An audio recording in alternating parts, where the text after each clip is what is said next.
Hello, everybody. Welcome back to Masks Monday. We are up to session 58, I realized, like 2 hours ago, which means that they've nearly done as much as China, and they're still nowhere near the plot of Mass of Nyarlathotep. And so we may be bringing Sydney to a close, depending on how much they want to procrastinate any further. But we also have another character to introduce very, very soon. You're doing summary as well, aren't you, Giorgio? Today. No, I did last time. You did last time. So who's it this time? Is it I believe it's me. I believe It's it was you. Okay. Phil. I realised that I was logging on this evening. No, that's fine, no problem. Okay, then let us start off with Miss Lin then for character introductions once again. Hello, I'm Miss Lin. I like the finer things in life, like good-looking men and women. We also have Mr. McNairn. Yes, I like being one of those finer things in life. I'm the only member of our group that's actually been even remotely considered to be a good-looking man. What I am as an ex-member of the church, I'm having a crisis of faith, and I'm going a bit mad. I think I should be the judge of who is good-looking, not yourself. I'm giving myself self-esteem. Don't take it away from me. It was not yours to take. And we have Mr. Carter. Yes, Alan from Lightning Ridge in Australia, a mining engineer, and through his a little bit of misfortune while he was sailing towards China, ended up with not this group particularly, not everybody anyway, but has come back home and is in all sorts of trouble in Sydney. Would you like to give us a summary of last time's events? I can do, yes. It was a little bit of a different episode actually last time. It started off in a restaurant on the seafront, and when we decided to leave, we heard some funny chittering noises outside and ended up in quite a large fight with a load of cultists. They were climbing up the buildings and jumping off, and eventually we ended up ended up unconscious after quite a large fight. We put up a pretty good fight, I think, and then woke up in a gym under the university, all tied up. We lost in that fight. We lost Giorgio's character. We didn't realise at the time until he came to. He was pinned to a board, all splayed. We managed to escape our bonds and went straight into another fight, which really we sorted out. We actually managed to do that, and which basically was the whole episode: fight, escape, and fight. Yep, you definitely went out with a bang, which I wasn't expecting after that, but there we go. It was a deep, complex episode with lots of character building. Absolutely. Lots of No, I can say I did most of my character building yesterday. Well, that's your next one anyway. So before I forget, give yourself a D12 of luck plus the improvement for luck as well, if you haven't rolled that already. D12 for luck. Has everyone done that? I did. That's an 11. Have you done it as well, Becky? I still don't know I what rolled my luck is. I didn't get any. Okay. Apparently, I'm starting with 14. Okay, I'm making 70 luck. Okay. Ooh. Okay, I'm on 65 luck now. Okay. Oh no, I already rolled it. That was a 45. Fuck off. I'm on 47 luck. Right. Okay. I'm going to do a little scene with Mr. Player 4 in a moment, but before then, since we kind of left with you, or the rest of you anyway, well, technically all 4 of you, but 3 of you still alive in the gym, just to give you a quick recap. So you were sort of contemplating a bit on whether to set everything on fire, but you left like a suicide note basically for Mr. Kicked in by the bucket, Zebedee. And the two students that were left, who were already in quite bad shape, decided to run off. You thought maybe chasing after them for a brief moment, then decided not to. So in terms of like, I mean, obviously you can try and leave. That's absolutely fine. But is there anything you want to do here first, or anything else you've thought of before leaving, or anything like that? Because we're going to basically fast forward after this little tiny scene. No, I think we were just determined to get back. I mean, we could have a look around to see if any of our possessions, because I'm assuming they've taken any weapons we had off of us. So they're in this room somewhere. Yeah. I'll say that there's like a sort of a bench in a changing room that you can open, and it normally has like shoes and stuff. So yeah, you do find your belongings in there. If we haven't removed our bonds completely, then we will do so. I don't like the idea of running out to the middle of the street, still tied by ropes. It might make us look a tad suspicious. I was thinking more of poor Alan, who had to say about 5 times to cut him down, but you actually just ignored it. They just left me up there. Terrible. Very rude. We didn't leave you up there. We were rather busy. How can it be? Just get yourself down like we did. That's what I had to do. Oh, no. Okay. I had to put the work in like everyone else. One thing you notice as you've got your stuff back and you kind of head back into the main room, ready to leave, is that there is sort of a very low light just outside the door, but that has been on for a while. Maybe the students turned it on as they were leaving. There's not really been any further noise or any more activity of maybe people hearing or anything. I think we need to investigate the light. Yeah. Yes. At the risk of a terrible cliche, considering how close we came to death last session, we're heading towards the light. Okay.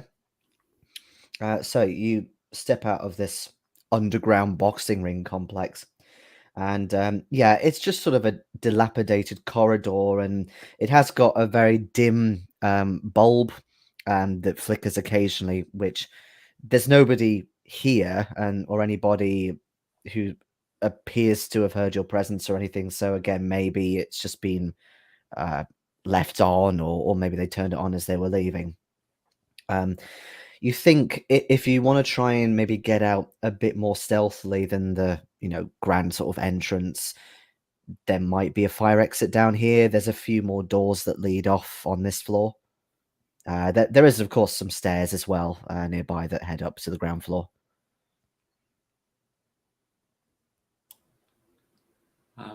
I suggest we go up to the ground floor and then out of a window somewhere. Yep. Yeah, fire exit could have an alarm on or something, Yeah, true. Okay. All right. What I'll say is that as you let's go with stealth rolls first, and then we'll get to the window bit in a second. Since this is just bringing me back to Mr. House with the window episode.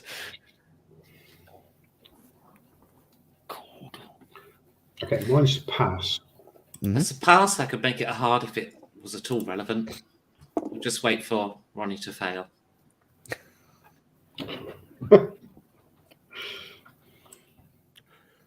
I'm going to spend 4 points of luck. Okay. To make it an extreme pass, to stick 2 fingers up. you just do all these like 2 fingers every swear word under the sun, all mouthed perfectly silently as you very carefully creep your way up.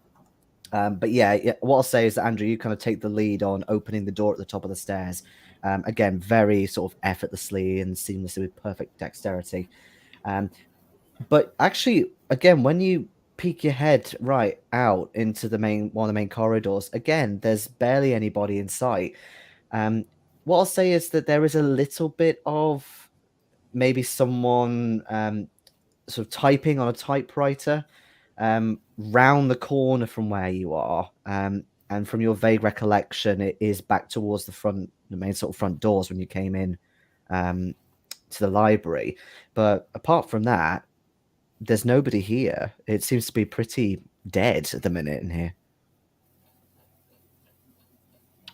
It seems to be abandoned for the moment. However, I suggest we make haste. I do worry that they might be coming back.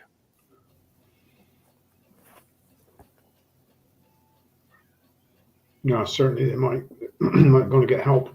We don't know how many of these cultists there are. There's certainly plenty last night.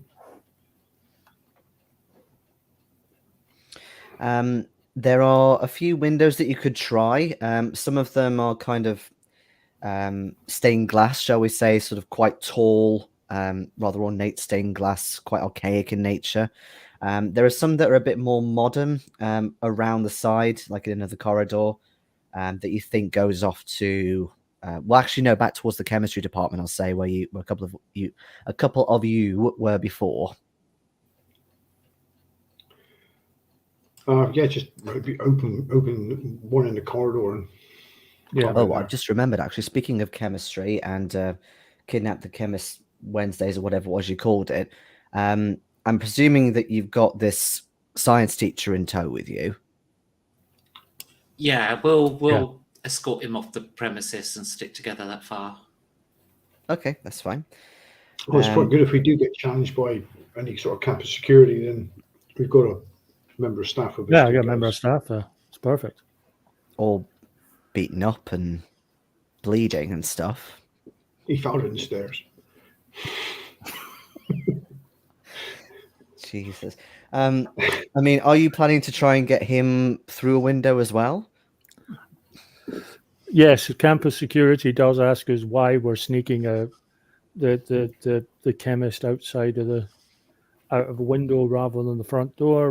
We'll just explain that he keeps hitting himself in the door, and after a while we just figured, well, fuck it, let's try a window. No, we'll go out. Scope, open the window, have a look outside, and actually, make sure that there's no one around. Mm-hmm. So pedestrians or anything, because last thing we need is bloody witnesses watching us walk out of here. Indeed, that's a perfect time for a spot hidden roll, I think. You can go boil your head. I mean, I could, but then it would be a pretty anticlimactic ending to the campaign. That is a pass. Yeah, pass for me. Okay. I could spend a point of luck and make it an extreme. No, a hard, should I say, not an extreme. It's up to you. But I won't. You won't. Okay. That's fine. So, there you can see one or two people very far away across this sort of section of lawn. There's like another building, which is a good sort of 40, 50 feet away. There's plenty of dark spots as well, so you could easily just kind of skim round the walls or the perimeter, and you think you won't be seen by these people unless they maybe start moving, but at the minute they're not. Okay. Do we stealth it or do we run? It depends if the chemistry teacher is in any condition to run. I don't think I am. I got broken ribs. Oh, true. Yes. No, we can't run. So we're running then. Bye. Well, the other two of you have got wrinkly skin in various places. Yeah. No, we'll walk stealthily as possible. Mm-hmm.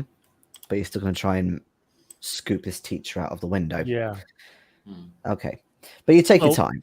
Yeah, I mean, but one of us can go out the window, and then it's just a case of passing the teacher between us. Mm-hmm. Okay, so who wants to go first? I'll go first.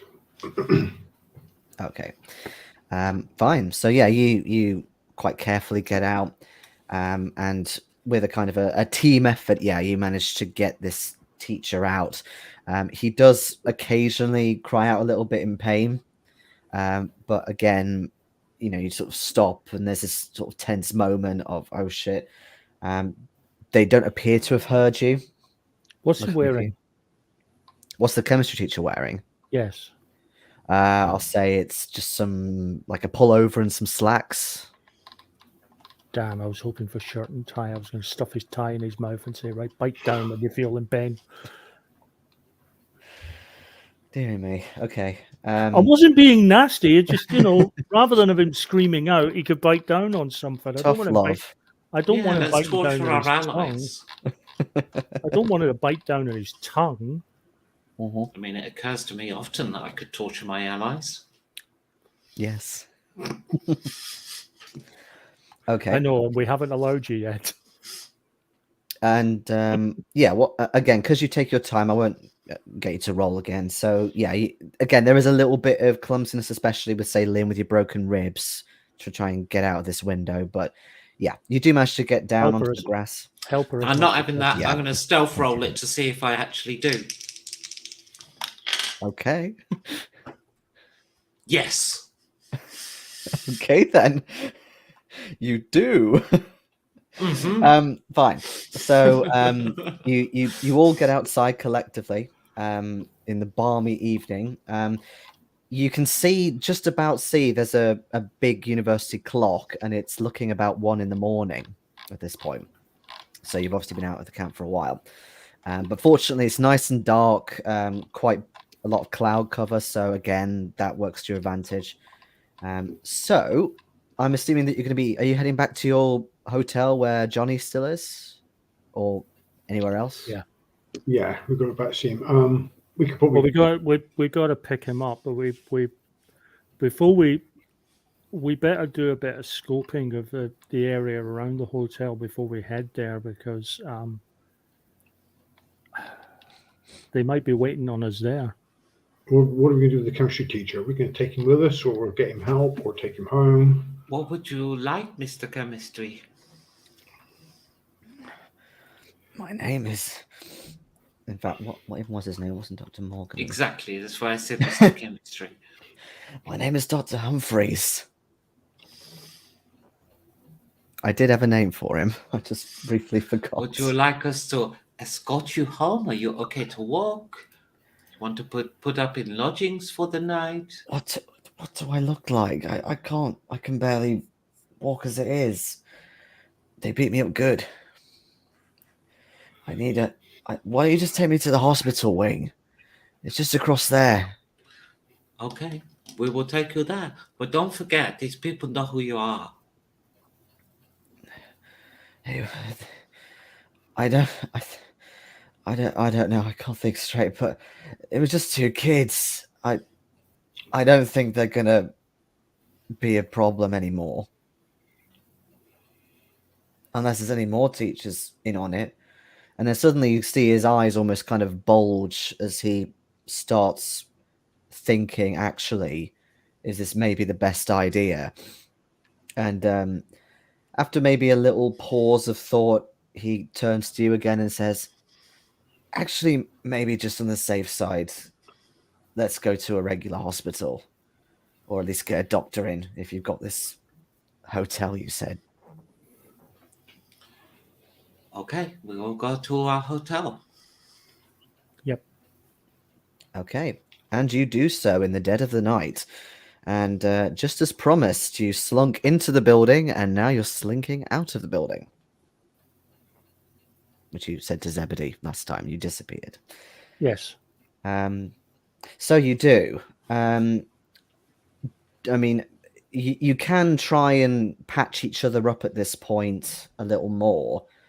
But in terms of anything serious, that will be either calling in a doctor for, the morning, or to head to a hospital later. So whether you just want to get some sleep now or what have you. Let's call a doctor in for the morning. Yeah. I think Lin needs a doctor for her ribs anyway, doesn't she? We've probably got away with it a lot easier. I know, we actually lost a lot of hit points, didn't we? Well, I got a mighty whack across the head and all. So you got a thwack across the head. You got a bit of shriveling going on, I think, in your chest area.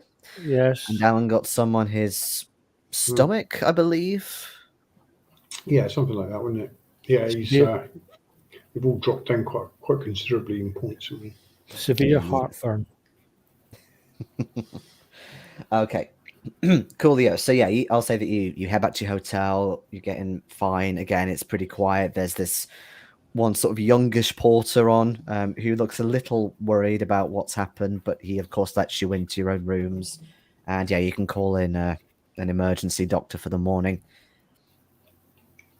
And I guess you try and get a bit of sleep. Mm-hmm. We fast forward about 3 hours. Oh dear. To I suppose maybe a few blocks away from the waterfront. We go to the house of Mr. Player 4, where you're presumably, unless you're a night owl, you're presumably sleeping in your bed at around 4 o'clock in the morning. Yeah, I'd say so. Okay. So yeah, you're sleeping, and you hear quite a loud knock at your door, and then again and again, and you hear this slightly hysterical yet familiar voice going, "Hello, Mitch. It's David." For fuck's sake, David who? Dodger Plonker. Who do you think? It's I me, am mate. the plonker. You've been knocking on my door at 4 a.m. in the morning, and I am the plonker. What the fuck are you doing here? I'm sorry. Just come in. Just come in. Oh, right, it's open. Okay. So he kind of stops hushing once he gets in and shuts the door, and he says, "I'm sorry, mate. I know it's really late, but I've had a bit of a night myself, and I was just needing somebody to talk to. I've brought whiskey, if that helps. If you want some." Yeah, that helps. So tell me, David, who stepped on your little frail heart? So presumably you turn on maybe a couple of lights, or maybe light some candles. Yeah, sure, of course. Yeah. He's definitely looking a bit worse for wear. He looks both very tired, but also a little bit tipsy, and hair kind of shriveled up and stuff. And he's got this smile, which is quite, again, got this slight hysterical or hysteria to it, in that he's been through a bit of an ordeal. So he immediately goes over to your drinking cabinet, or if you've got like a kitchen cupboard or something, and gets down some glasses and just pours, and says, "Oh, you're a friend of mine, and I just needed someone who I could trust, especially because I've been speaking and conversing with these people from, well, God, all over actually, and they've been getting a bit weirder and weirder, and Okay. I'm sorry. I need to collect my thoughts. Slow down a bit. Who are we talking about? Well, okay. So I guess it all started when I got a telegram from some people in Darwin who wanted to speak to Professor Cowles, and then I met two of them here in Sydney, and they seemed very nice. They were intrigued by. What do you have to do with Mr. Cowles, though? Well, we've worked together on a few things. Oh, okay. Why? Sorry, I didn't know about that. Well, I know isn't you've not he worked with him before, but wasn't he some anthropology professor or something like that?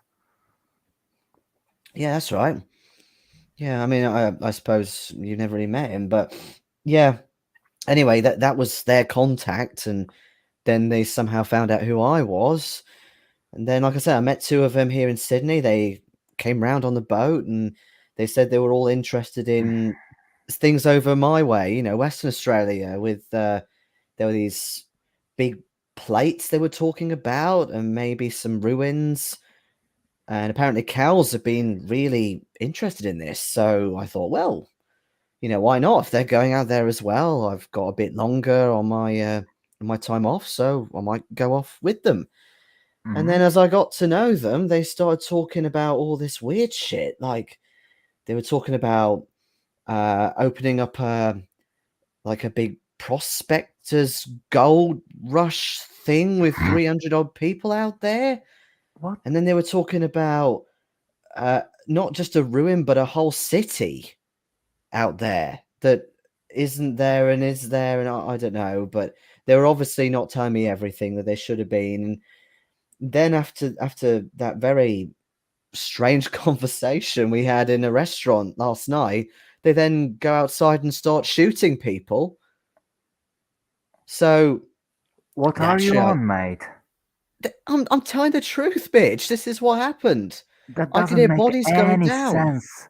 You met people who are willing to build a city in the desert and then shoot people in the street.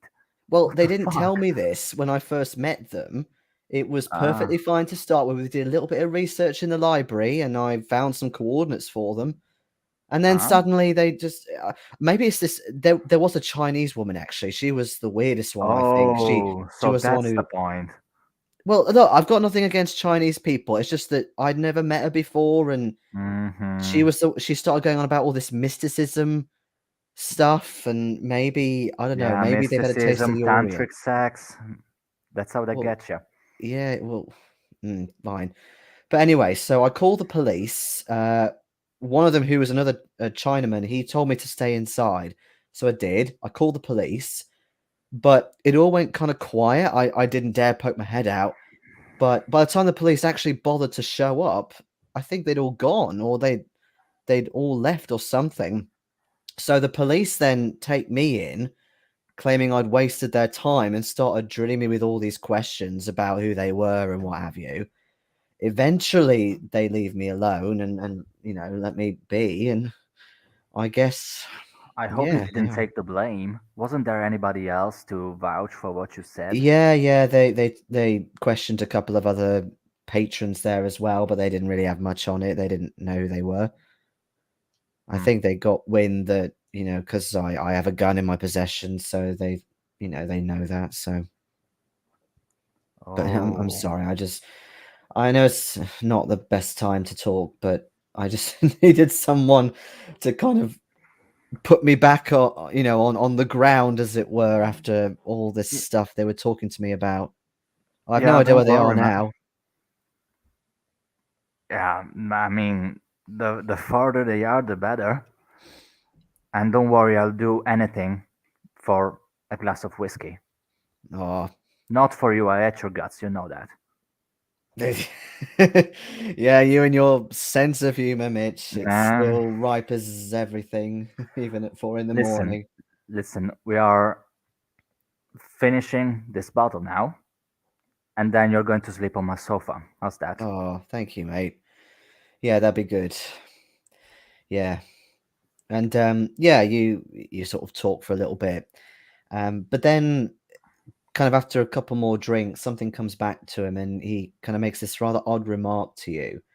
He says, "Yeah, they kept mentioning about this father of all bats thing." Again, I think Cows was really into that as well. Something to do with a cult, apparently. I mean, I don't know if they're a different cult or well, they said they were trying to save the world, but Were they more specific about this cult?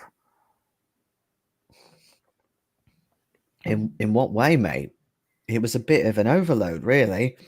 Yeah, but listen to me. Do you recall the dig we went on? Was it 3 or 4 months ago? The Yeah, one where I roundabout. was kidnapped, that the university had to pay ransom for. Do you recall that? Yeah, yeah, I do. I What told about you it? about the bat tribe. I didn't know what to call them. They had bats pictured all over the cave where they kept me. Well, yeah, but It sounded different. I thought you meant that they just like had pictograms of bats, not actually worshipped a bat. I don't know, but it's the first time we hear something like this from someone else. That can be a coincidence. What? So you're saying you believe these people? I say I believe what I saw. And when I looked that up, nobody seemed to even know about that shit. And they Oh, thought I no. was bat shit crazy. So next time you hear Funny from chap. these guys, you schedule a meeting with them, and I'm coming with. I doubt I'll hear from them. I don't know where they've If you gone, but if I you don't do, particularly want to see them again, really. It's not my kind of thing. They lied to me, and they were trying to get me into this scheme of theirs that just didn't seem right to me. It's hard to tell whose side they're on, really. okay. I mean, Let's put it I know this where they're way then. staying. I could give you their hotel if they're still there, that is. I mean, they don't know me though. Yeah, well, they But didn't know who me cares? either, but they still went all the way round Australia just to find me. Okay. What's the hotel? I give you the hotel because I can't remember what the hell it's called. Is it what was it, Victoria Hotel? Some sort of generic name, wasn't it? Something with cockroaches. Because we weren't allowed to pick a better Oh one yeah, that's for right. lack of funds.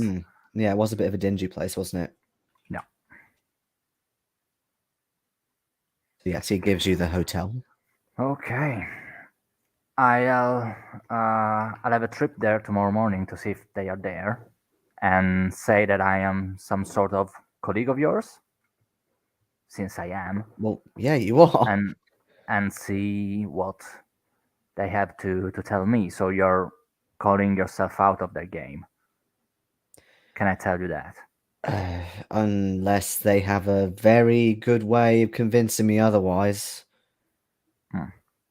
They just didn't seem genuine to me, is all. Okay. They tried to rope me in with some lie Some of theirs. pyramid scheme about prospecting and such. Well, that was one of the things they were they were talking about. Yeah, I don't know if that's their actual plan, but there was all sorts of things they were talking about that night. So I ask him for their names, of course, so that I just show up at the hotel, and I plan on going there next thing in the morning. First thing in the morning. Yeah. Okie dokie. So yeah, you finish the whiskey. He goes to sleep on your sofa. But before he does that, actually, what I'll say is that he gives you his notes of like the coordinates that he put down, and in quite a stern voice, he kind of folds them into your hand and just says, "Just be careful, okay?"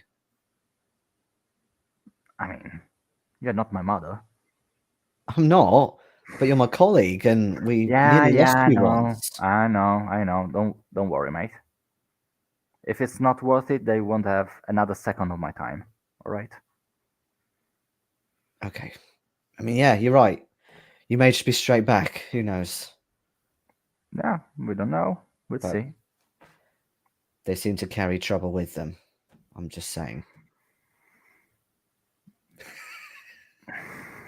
Nodding. Okay, Fair so assessment. so it gets to daybreak. Those of you who do not have major wounds can regain 1 hit point. Okay, thank you. At least for the night's sleep, and you get. What I'll say is that you can get some basic breakfast brought to your rooms as well, since you're obviously not feeling particularly well. And yeah, the doctor soon arrives as well and starts treating the wounds and so on. I have So, I have Becky to thank for the fact that I got a point there. since you've left it quite far to get proper medical attention for Lynn, it's going to be a little bit more difficult to potentially patch her up, even with the doctor. So, okay. He takes a look, and he looks a little bit flustered and says, well, you've obviously banged yourself in a few places. Well, maybe I could, if I bandage it and just kind of keep it still a little bit, that's going to help. But it's not going to help loads. You'll probably have to go to a proper hospital to get this treated.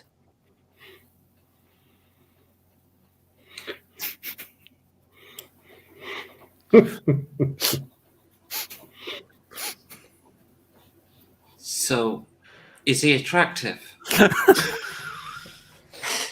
I need like a die that says attractive, not attractive, ugly, smitten. Let's say he's average. If only there was a way of measuring attractiveness that would be easy to recognize, Yes, such as a number from say 1 to 100 to give some nuance. Yes. I'll say he's average, especially this time in the morning. It's a bit early. I thought that was why we were getting you here, so that I didn't have to go. So much for the takeout hospital. Yes, but Madden, you've got 2 broken ribs here. Go prescribe some opium and I'll be on my way. Well, yes, I could give you some opium, but it's just going to suppress the pain. It's not going to make it better. And if you're intending to walk around quite a lot, it'll probably make it worse. Yes, walk around, fight. Yeah, you're not doing that. If you want it to be better in good time. Fine, I'll go to the hospital.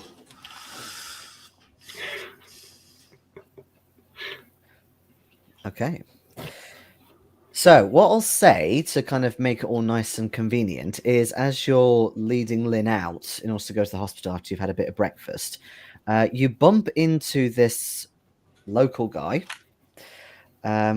which I think now is a good time to describe what you look like, Mr. Walker. I'm in close to my 40s. I'm a basically normal looking guy. I'm not attractive. I'm not into Chinese people either.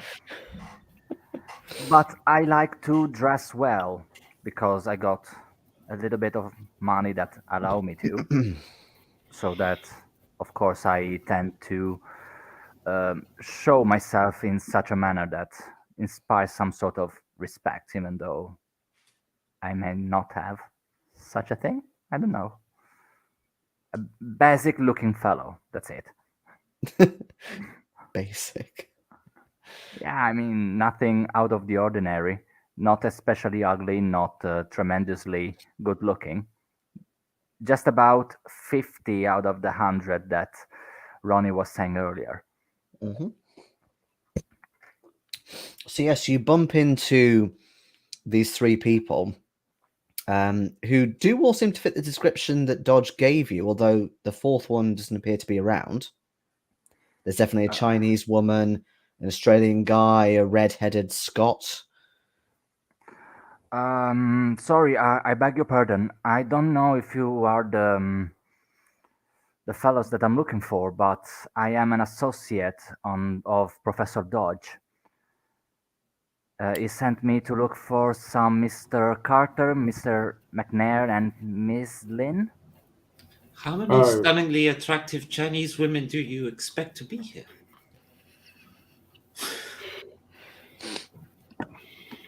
It what was I'll say is Johnny also gives a little wave in the background. It was a legitimate question to ask in the chat. We knew the attractiveness thing was going to come up. You know, so get it out there right from the off. Yeah. So is that you? Are you them? Yes. Yes, we are. How is Professor Dodge? Well, to be fair, you scared the living shit out of him. But he told me there was supposed to be 4 of you. I can only see 3. Well, if you've seen him recently, I take it since last night. Yeah, he came rumbling and shaking in fear. He crashed at my place last night. Hmm. I mean, he wasn't feeling still Yes, we right about himself, so I let him stay at my apartment and proposed to come here in his stead. We Our, had some local color. You have what? We had some local color. what Miss Fen is alluding to is the fact that we found ourselves in a little bit of difficulty last night. Mhm. It was handled, however, we do find ourselves now 1 person short of a quartet. Again, Mm. Johnny gives a wave behind you. Quintet. Thank you. He's so Uh, quiet all the time. You just forget he's there. Absolutely. It's just, Piss off.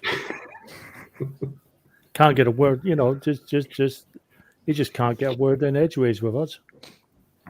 Okay, is this a bad time by any chance? Because Professor Dodge shared some information that you gave him that sounded interesting to me. So I'd like to have a chat with you lot, if you're not busy, as I said. Well, if you'd like to accompany us to the hospital. Yeah, I was thinking more about breakfast, but okay, hospital it is, if that's what you're into. I roll my eyes at Mitch and very nonchalantly state, there's a cult of bat-worshipping people trying to end the world, and we are trying to stop them. If that That's doesn't exactly scare the what I want shit to out talk. of you, then it should. Not quite, but that's exactly what I wanted to talk to you about. So I'm definitely Well, coming with. Miss Lynn here needs some hospital care. Yes, we had a bit too much local color last night. Yes, it was extremely colourful. Hmm. For our friend Lou, it was far too colourful. That reminds me, I will. What? Yeah, I'll go to the hospital. I can do that at the hospital. What I'll say as well, actually, is you're kind of walking and talking. There's a guy selling papers with a little stand, and Johnny goes to pick one up, and you see him trying to read it, and he's sort of shaking his head a little bit as if like worrying. So, and he brings it over to you and says, "I don't know if this is your doing, but." And he hands it over, and basically there is a spread about the university and how the police are now investigating several murders in this underground chamber, and there's talk of like conspiracy and this, that, and the other, and did the Freemasons own it, and blah blah blah. Well, as long as they're on that track, then we should be safe. I'll reassure him. Not all of them were us. Some of them were done to us. Well, that explains it. Did the Freemasons? Whatever happened to journalistic integrity? If we were going to stay in investigative town, we could get ahead of the story, but I don't think we're staying here long enough to warrant it. No, Yeah, you think, see Johnny sort of shaking his head like, I'd rather he didn't stay much longer. I think we need to put some distance between us and this story, like a couple of 100 miles.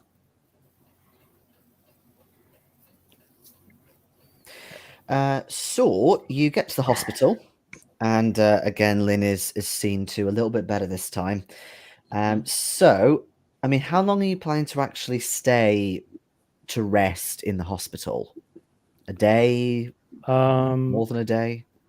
See what the doctor says about Lynn. I'm going to take the opportunity to visit the hospital chapel Mhm. and light a candle for Lou. Okay. Because that'll help. It'll help me.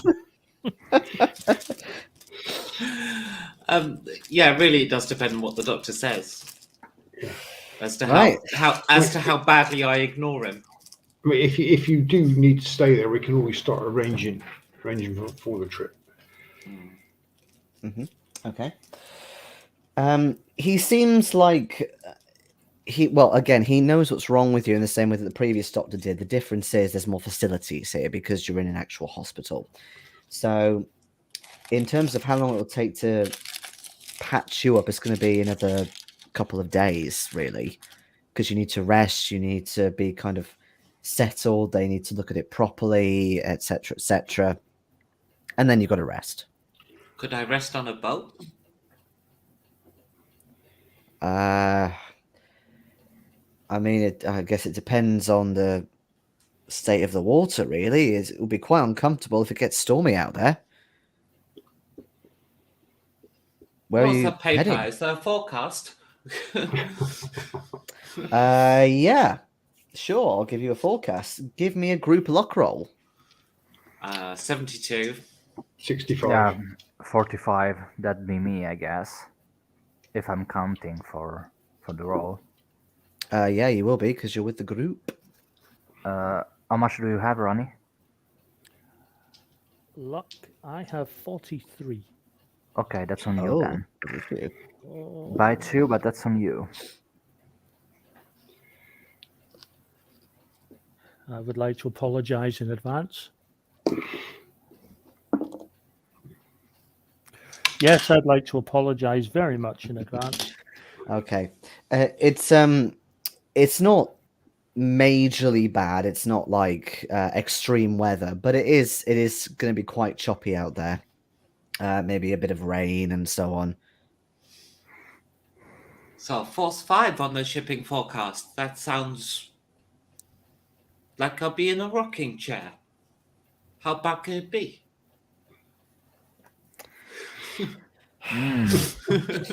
Sounds like you never broke your ribs. I believe the previous doctor gave you some opium, or was planning to. Is that how you usually take your painkiller? Never normally need it. Normally, other person.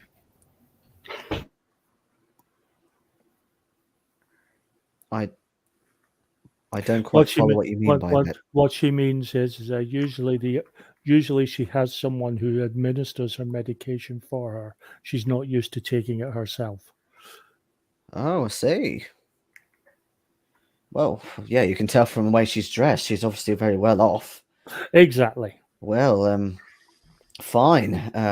These are not the type of comments I'd make in front of a lady, though, Doctor. Very well. Very well. I'll give Her Highness some of our special stuff then. Just straight out drugs. I at that point I will walk away, merely muttering under myself, "Man who is born of woman has but a short time to live." So yeah, they're happy to give you some opium, morphine, anything to kind of suppress the pain. What the fuck? What? It's the 20s. Yeah, this is Candyland. For Do an you addict. have do you have Sydney. cocaine? We have some heroin. We have heroin. Okay. It's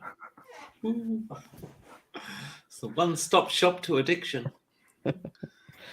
Oh, goody. We saved the world. I 3 on our 12-step program. will let you have 2 hit points back. for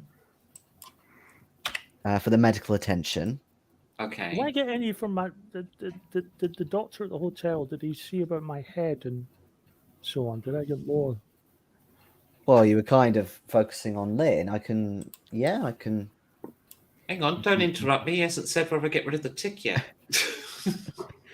No, you don't get rid of the tick just yet. You just get a couple back. Because I'd like to be seen, because head and chest is of some need. I mean, if he didn't, it's okay. I can get it done at the hospital.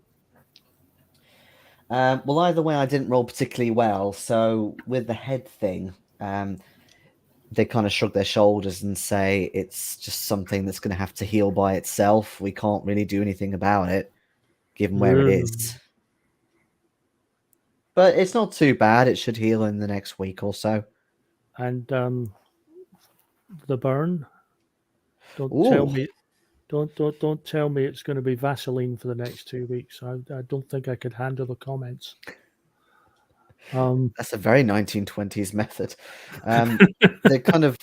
They feel around it a little bit. And how on earth did you do this? It looks like a burn, but sorry. It's just it doesn't quite behave like one.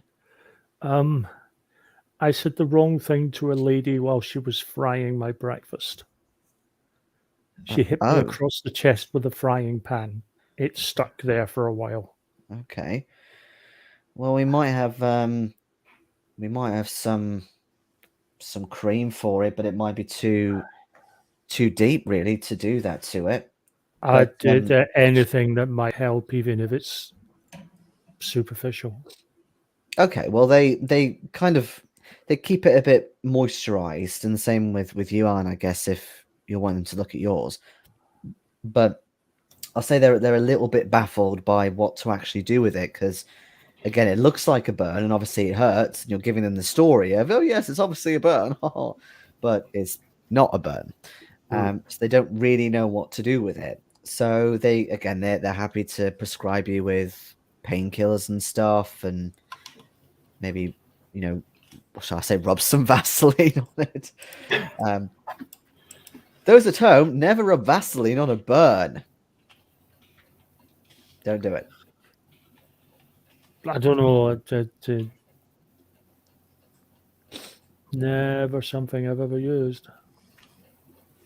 Yeah, don't do it. But yeah, they don't really know what to do apart from that. So I'll also allow 2 hit points for the both of you. Oh, cool. For the medical attention. Okay, cool. Do you go then after that to light your candle? Yes. Okay. And say a prayer for him, and So. Does anybody go with? I'm going to stay with Lin. I think probably Andrew needs to be alone for his prayers. And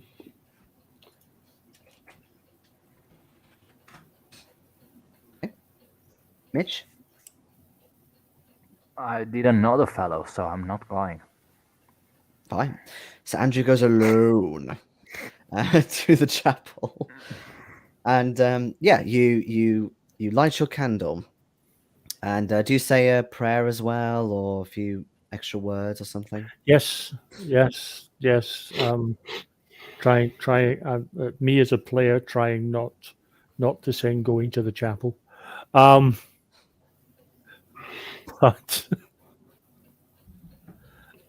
yes, I will say a prayer for Lou. It is not the right time. You first must contact our Feng Shui master to choose the right day to remember him. Probably not the right religion either, is he? You say goodbye in your way, I'll say goodbye in mine. Okay. I think it might not be kosher for him, but I think he'll appreciate the thought. I'll meet you down the pub for drinks later then. If that's your way, yes, I'll have a stiff one. Okay. So yeah, you go and you get one of those long matches, and you light the candle, and you feel a little bit more at peace. But as you stare at the candle, and you start maybe thinking of some words to say, or even start muttering under your breath, you notice the flames starting to turn black. And the more you look at it, the darker it gets, and it's doing this flickering that's just a little bit much, given there's no movement or wind or anything in this room. And you start hearing this kind of chaotic noise all around you. It's quite quiet, but it's just like the pictures and the sounds all moving around. And eventually you hear another voice say to you, "You could have burned him. That would have been a delight to see."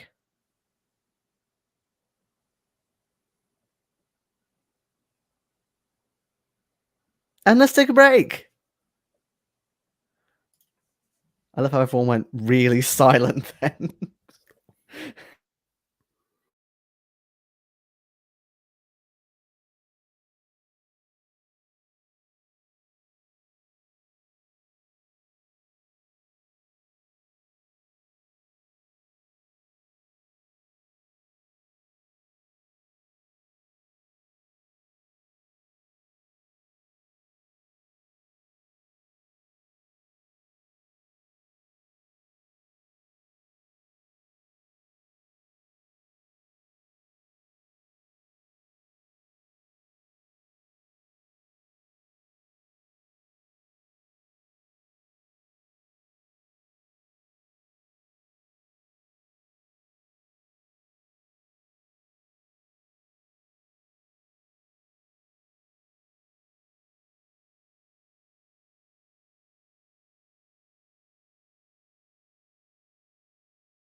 Did you disappear? Yeah, for some reason I must have clicked a button off. Did you press the wrong button? What I really need to do is actually disengage this trackpad on my laptop. Oh, the trackpad. Yeah, I hate trackpads. I kind of need it sometimes if I'm working with multiple USB drives, but it's a pain in the ass. Truth be told. Aye.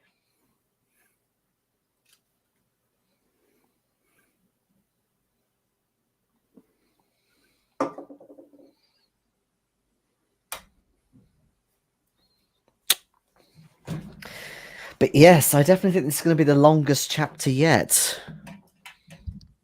Because you're all prolonging your end. I have a theory about that. Oh. The other chapters, whilst long, had some real direction to them. There was definite gathering of information, then there was momentum.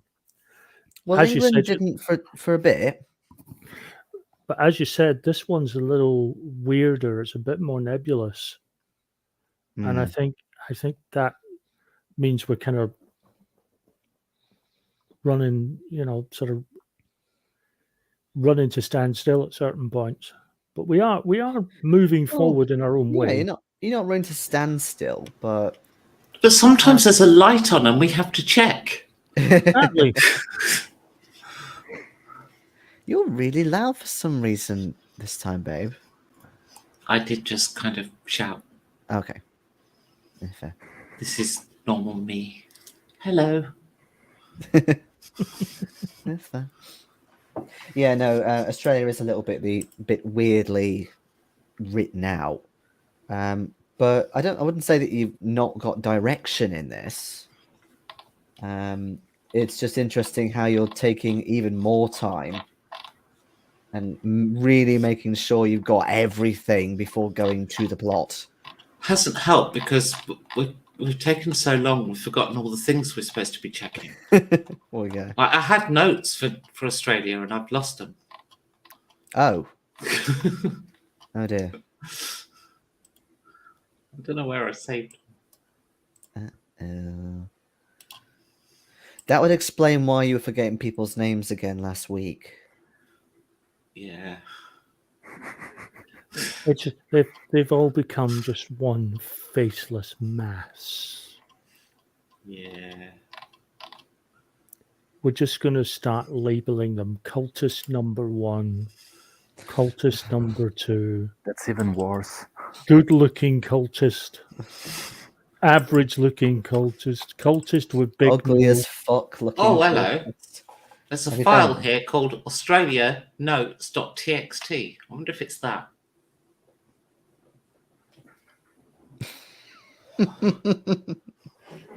Oh, wow. Oh, wow. This is typical RPG notes. Mm-hmm. John Carver was the guy who dug the hole. What hole? Your mic has changed, I think. Yeah. Yeah. Audio, mic.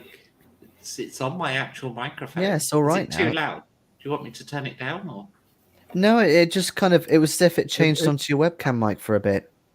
Oh. You went a little muffled just when you were turning your head. It's almost as if... It's a directional mic. It's not quite pointing at me. There we go.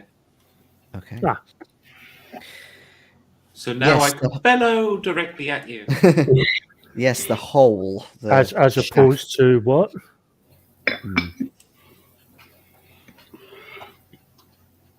Well, Right. if there's anything you're unsure of, you're probably going to get a boat ride, I imagine, very soon. Yes. But before then, Miss McNairn, do you say anything to this voice? Or do you just try and ignore it or endure it? No, I start laughing in a mocking tone. You're not impersonating me, are you? Because it's a terrible attempt. No, it's just I finally figured it out. There's only one reason why you would even attempt to toy with us. Go on. You're scared of us. No. You're scared. Oh, yes. I can hear the inflection in your voice, that tremor of despair upon every utterance.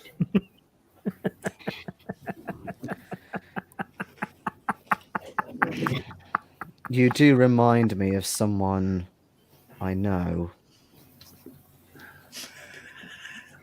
Maybe you're not so different to him. Perhaps you should No. meet one day. In fact, I believe you will eventually. Oh, we will all meet people eventually. The only reason why I'm toying with you is because I decided to. I thought it would be fun.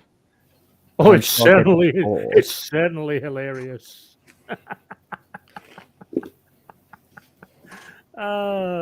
Be gone. And I walk out the chapel, still giggling away. Oh, okay. That was interesting. Okay, so let me think a second. So, as you sort of wave your hand and say "be gone," suddenly the flame gets much larger and shoots up into the roof, and you feel the heat emitting off it, and just this sound almost like a shard going straight up. And everyone around you who is sort of minding their own business looks up and gasps as this hole is left in the roof. And then there's this just deafening silence as people are trying to work out what the hell just happened.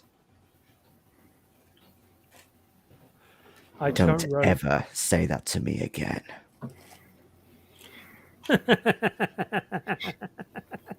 I turn round to the congregation. I sort of raise my hands up in a calming, sort of like that, and say, "People, please, people, there have been reports of methane. This is what's caused this strange phenomenon. Be calm." Could I have a power roll to see if you are able to keep up this facade without really trying to think about how this voice keeps coming back to you and how unnerving it really feels?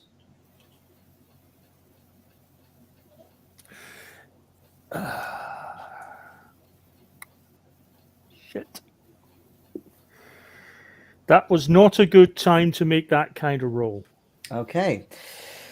Very well. Could I have a sanity roll then, please? I see you, Giorgio, rubbing your hands. Now it's your turn. I failed. Okay. Now you got the voice speaking in your head about fire and shit. Okay. Trying It's to a voice. remember. I'm trying to understand it, make a noise, and make it real. Okay. You think that you're maybe understanding it more because this has happened a few times. So there is that slight familiarity. But at the same time, you hear, or actually, no, I'll say that as you're trying to say, oh, it's all methane, you're holding your hands up, you've almost got this kind of, and it's your own voice kind of going in your head saying, what are you saying to them? What are you doing?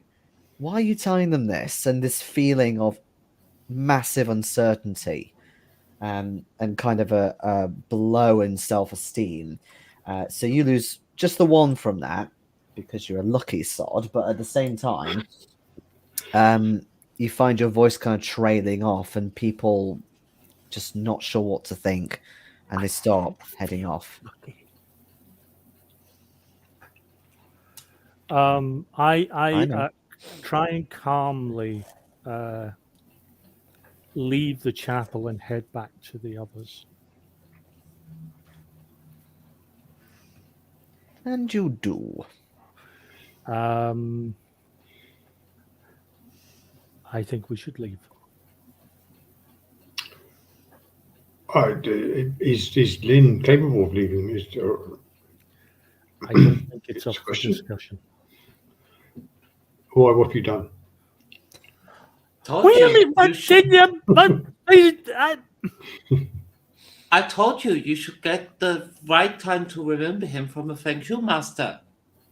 But no, you make no donation to the family. Should be an odd amount of money. You don't wear white and burlap. I would have got round to all of that, except the flame turned black. A rather scary voice started speaking in my head, and then it all went boom. Now there's a big hole where the roof of the chapel used to be. And actually, the rest of you can hear a slight commotion going on outside, beyond the corridor and so on. I mean, I know a chapel is meant to be a holy place. This entity is determined to make it bloody literal.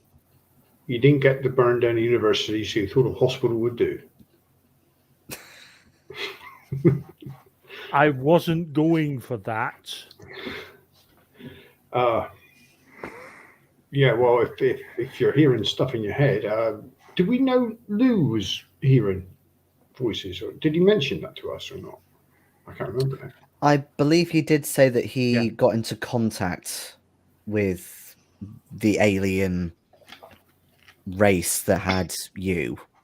Yeah, he did mention that he was hearing something or being driven by something. Well, I mean, if you're hearing voices like Lou did, then yeah, perhaps we should leave, and some rest on the ship might be good for you. As long as this thing doesn't know how to get on a ship. I mean, it's not afraid of coming into an holy place. Okay, so it's not an actual person in this realm of existence. Tell that to the roof of the chapel. That's because the roof of the chapel is in this realm. I didn't say it couldn't affect this realm.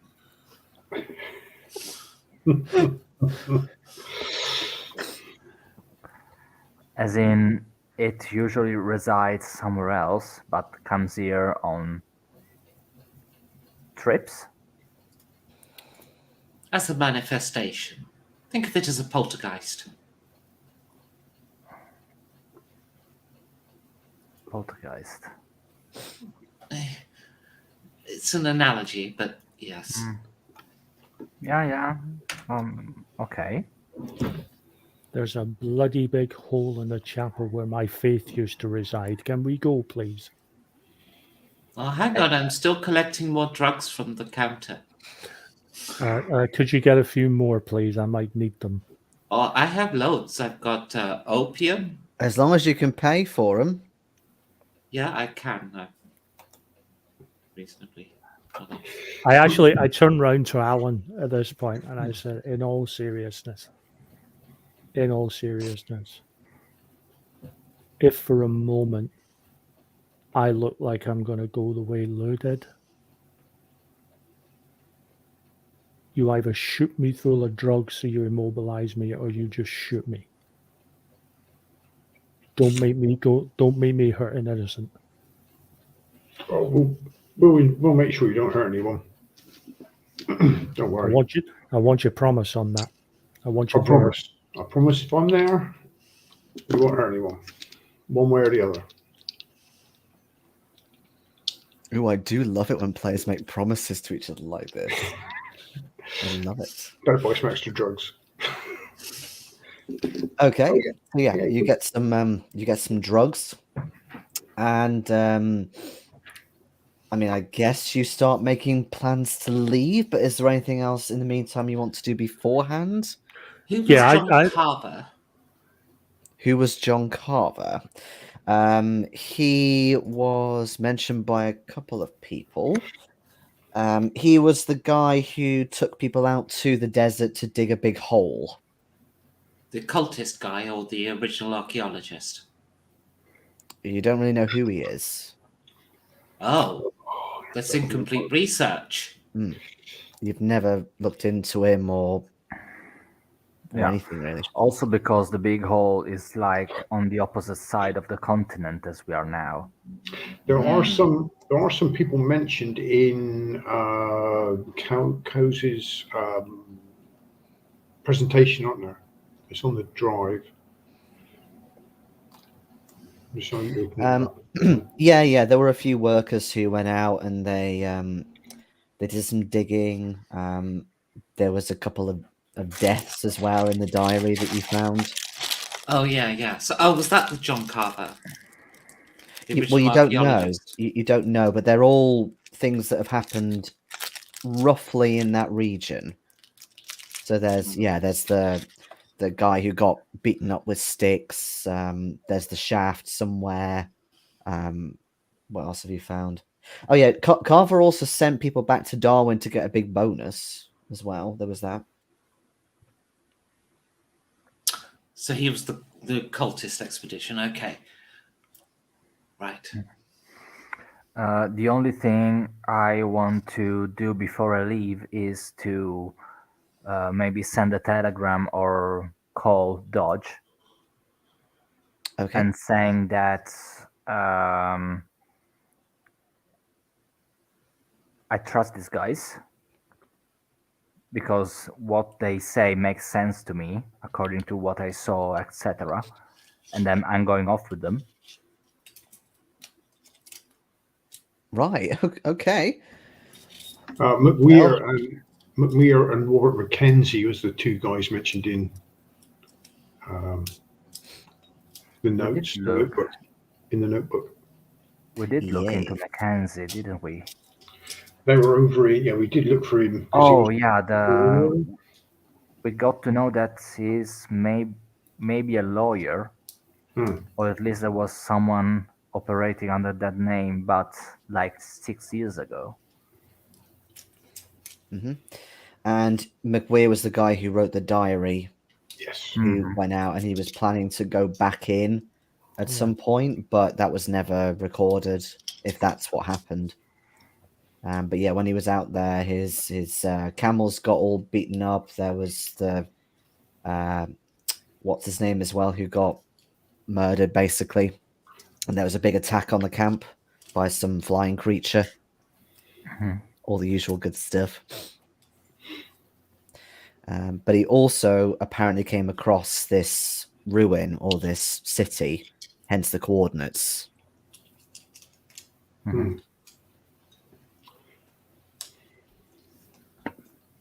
And I do have Dodge's papers about the coordinates. Is that right? Okay. You do, yes.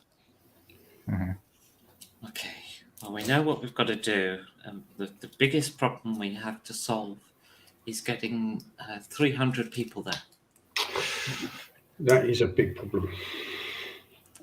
So, And Why do you We- need 300 people? right. So, we shall explain.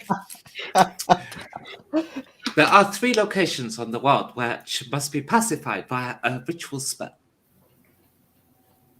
Okay. 2 of these have been done.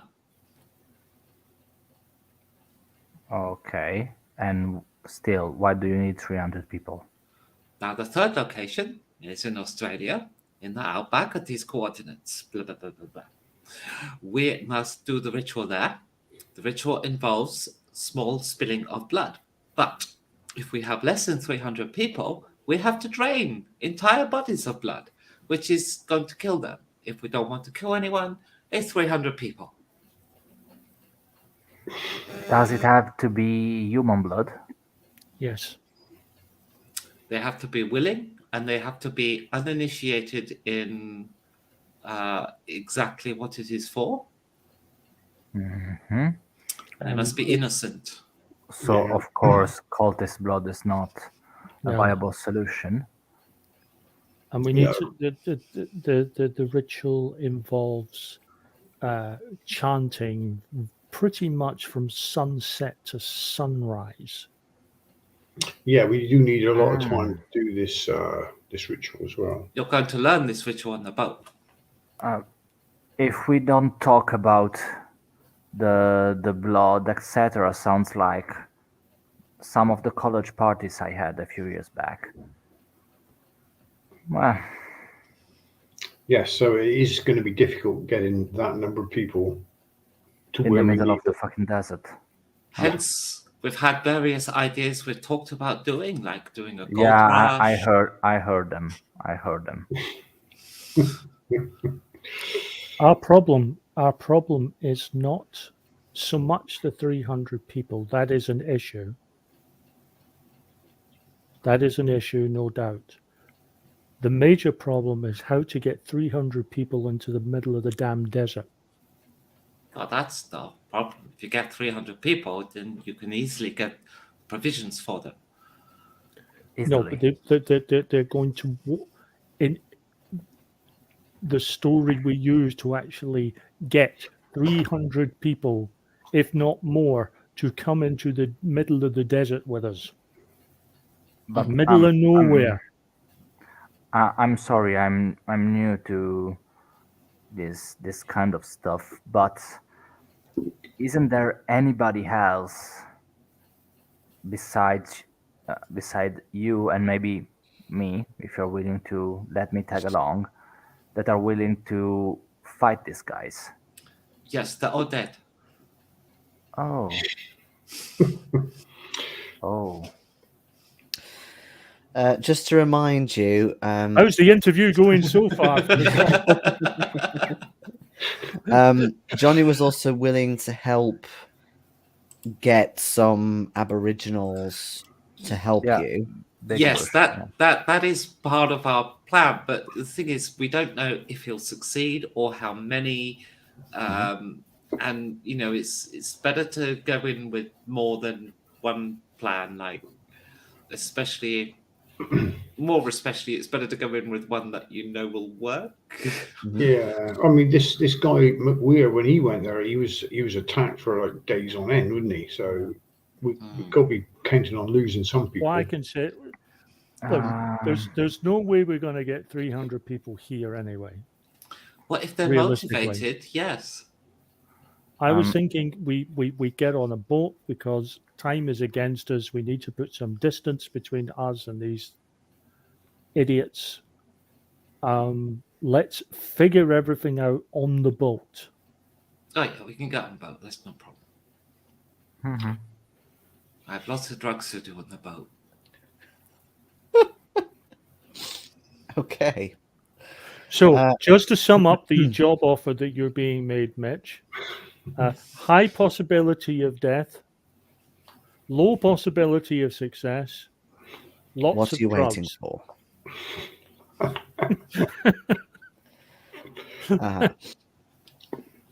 Okay, so I'm sorry, Jason. Where did we read about the actual requirements for building the capstone? Were we told them, or did we read them somewhere? They're part of the ritual. Yeah, they're in the you found it in the cryptic scrolls of Hassan, mostly, but also you did speak to some people back in Kenya, right? I believe it was Kenya. Yeah, but I'm thinking more in terms of the capstone over here. You did speak to some people in Sydney, I believe,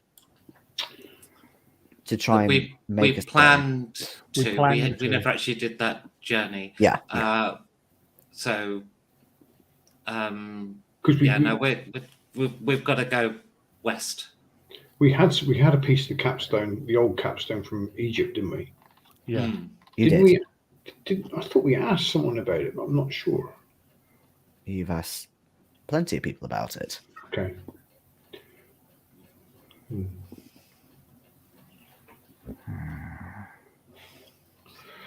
I mean, the last time we did this, we only succeeded because Lynn's mother had certain resources we could use. Mm-hmm. Yeah, that's it. You know that you have to make a more kind of authentic Australian design for this one. So my question is, in terms of going west, how far west do you want to go? Oh God, map of Australia, because seriously. Well, I believe we should have gone to Perth first to figure out the capstone. Yeah. I mean, this is me player talking because, of course, Mitch doesn't know shit. Yeah, Perth. I think Perth That was the plan. Yeah. So it will be worth it to go to Perth first and then head up north. Yep. To where so we get the coordinates right are. stone in Perth, don't we? Yes. Yeah. Even that's still quite a long way away, isn't it? Yeah, kind of. Closer. It's closer. It's closer to Oh yeah, but but not quite there yet. still it's at 500. You're slowly going towards the plot. Okay. Still 1,000 miles from Port Edmund. We are not slowly going towards the plot. We are inching our way along because we want to survive. I know. Ask Lou. Oh, we can't. Ask. Piss off. Yes.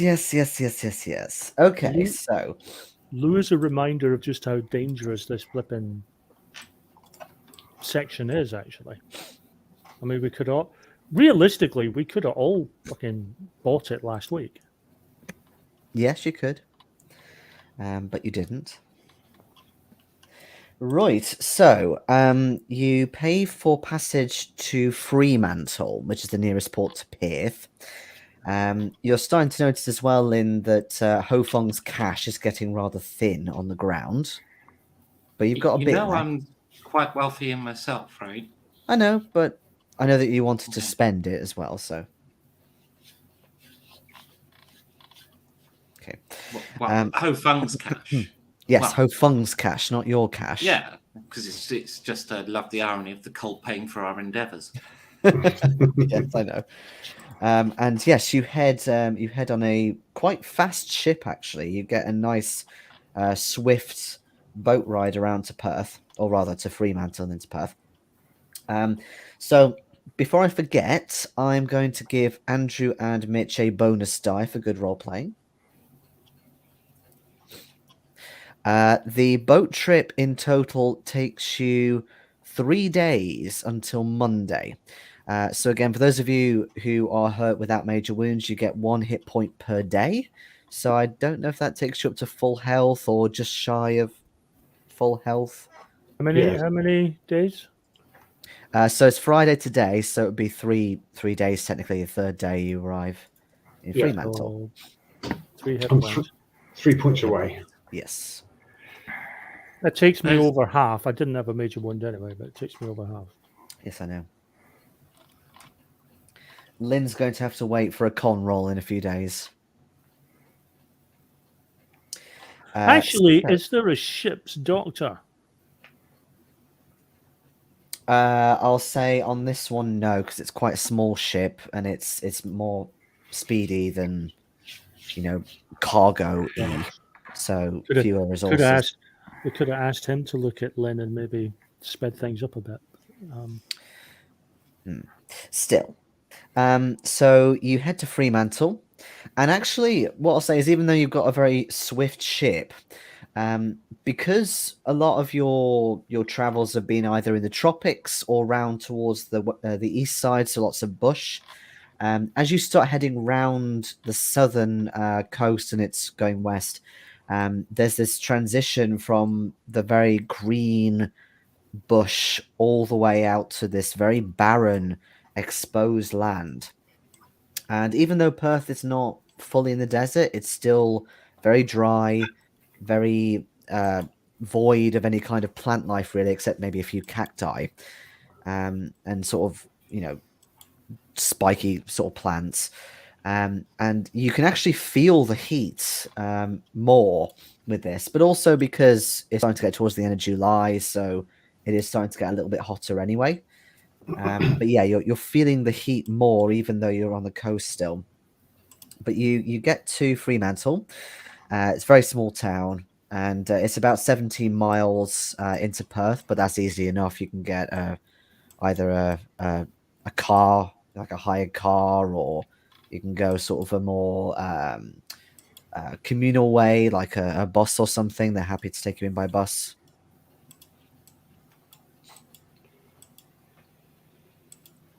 Head in. I was going to don't say, mind. while we're on the boat, it would be good if Mitch took the chance to try and learn the ritual. Uh-huh. Yeah. We can instruct him because we've all been a part of that, haven't we? So Yes, okay, I see what you're saying. I thought you meant more kind of like a role-playing thing, but I realize you mean a mechanical way. Okay, Hmm. could I have from you, Mitch, a hard intelligence roll, please? Hmm.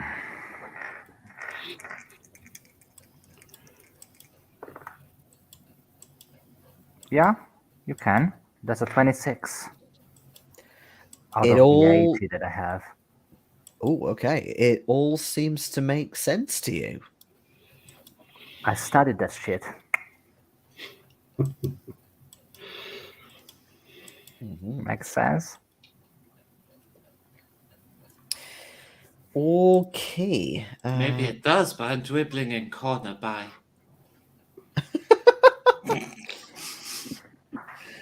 Okay. So Perth is quite a nice place. It's nowhere near a metropolis like Sydney. But at the same time, there's quite a middle class sort of vibe to it. There's all these suburbs, there's these nice multi-story buildings lining the streets and so on, electric trams, etc. So, I mean, in terms of what you want to do here, apart from the capstone, you could go and maybe find a stone masonry sort of place. Mm-hmm. Let's do that. Okay. Okay, so what I'll say is you have a look around and you actually find a place along the dockside that does stonework for various endeavors. It's very kind of conventional stuff, though. It's not carving or anything like that, but they do have access to more local stone materials. That's what we're looking for.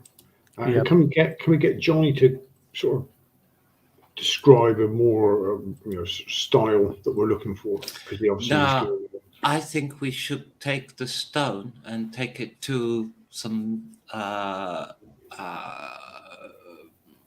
native Maybe some craftspeople. Aboriginal artisan. Yes. Mm. There might be one in the city, but failing that. Ooh, in the 20s. Yeah. That's why I Oh. said might. I know it's a long shot, but Yeah, maybe in the suburbs rather than yeah, the actual city. or the outskirts. Mm-hmm. Sorry, I missed what you wanted to do in the suburbs. I was looking at something. So we're going to buy the stone from the stonemason, but we're actually going to take it to an Aboriginal craftsperson. But local to here. Yeah, around Yeah, here. I'd say so. Okay. Yeah, that seems doable, I guess. What I'll say is that they have two types of rock that seem prudent to, this area. They have Bunbury basalt and they have zebra rock. Which is the hardest. Oh God, now you're telling me. Well, that was the thing, wasn't it? Make it out of your toughest local stone. Looked up a list. Let's see. Actually, Alan might have some idea on that one. Actually, yes, I was going to say, can you make me a geology roll? So that's I'm going to spend 4 on that to make it a pass. Okay.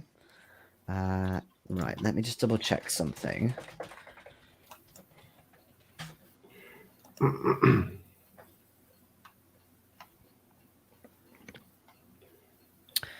Okay. So, okay, what you know is that out of those two, the hardest is Bunbury basalt. However, you do know of another type of rock called lamproite, which is basically a source rock for diamonds, which is going to be by far the hardest. But this specific place, it has no lamproite at all. It's lamproite we're going to be asking for, that, right no, isn't it? That's what it needs to be. We could certainly find something, even if we go out of town when we get to Perth Yeah. and maybe visit a quarry or something. Get it straight from there. And that's what we should do.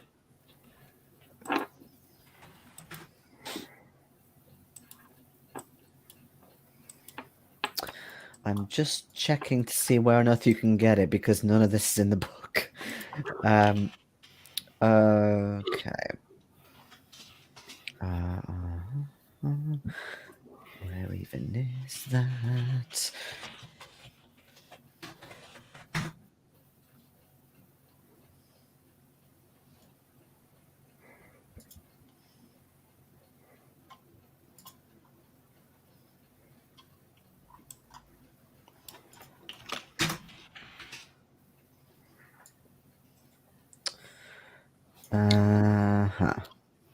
People down the harbour might know.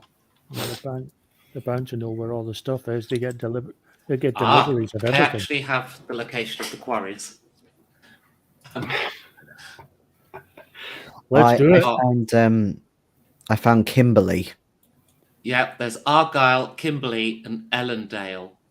Well, Argyle is in East Kimberley and Ellendale, so yeah. It's West Kimberley, yeah. Yeah. So where the hell is Kimberley? Google Maps. Hello. It's way up north. It's beyond Port Hedland, I believe. Okay, so that's out of the question then at the moment. Well, that's not to say that there wouldn't be somebody who has some, a reseller, but yeah, basically. Although if we're headed that way, I mean, someone could go on for another couple of stops and pick something up and come back. Having said that, it is far more likely that you'll find some in Port Hedland. Because it's in the right region. Yeah, exactly. Well, it's getting even more local if we do that. But the thing is, will we find a stone carver up there? We're bound. Well, Bound actually, to- Ellendale is not that far up north, apparently. Unless there's more than one Ellendale. Well, Ellendale is in West Kimberley, this one.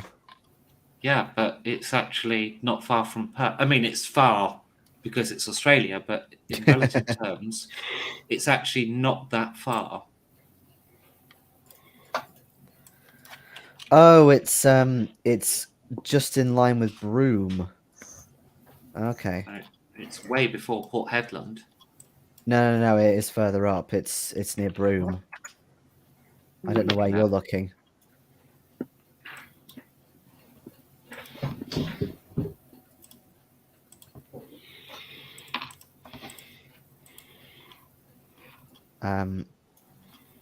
No. Kimberley is further north. Ellendale there's a quarry west. Was it west? Was that one East Kimberley or West? That was West Kimberley, right?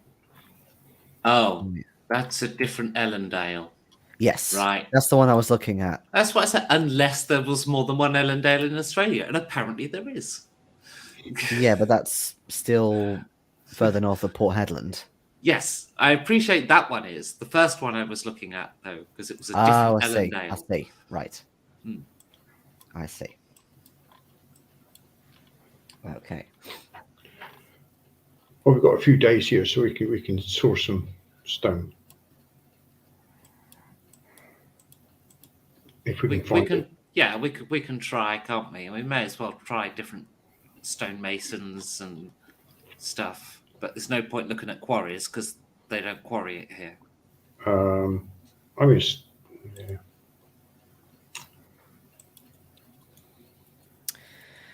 You know what I'm going to ask for, don't you?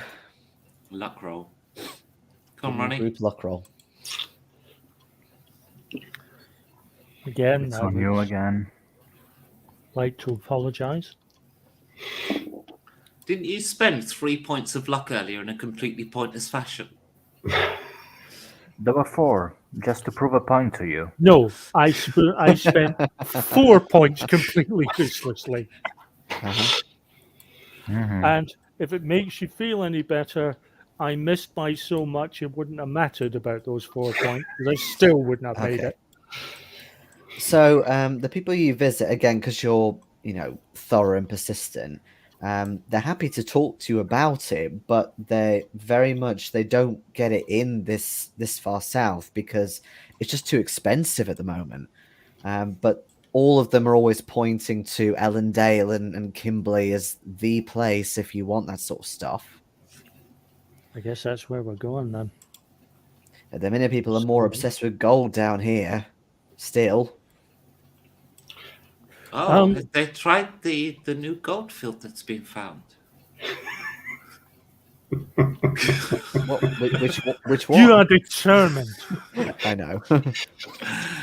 I give them the location. You are determined. Well, that's interesting. Well, again, it's a bit of a way from here. Out of interest, I accept that you probably don't know this, but ask What are you trying anyway. to say?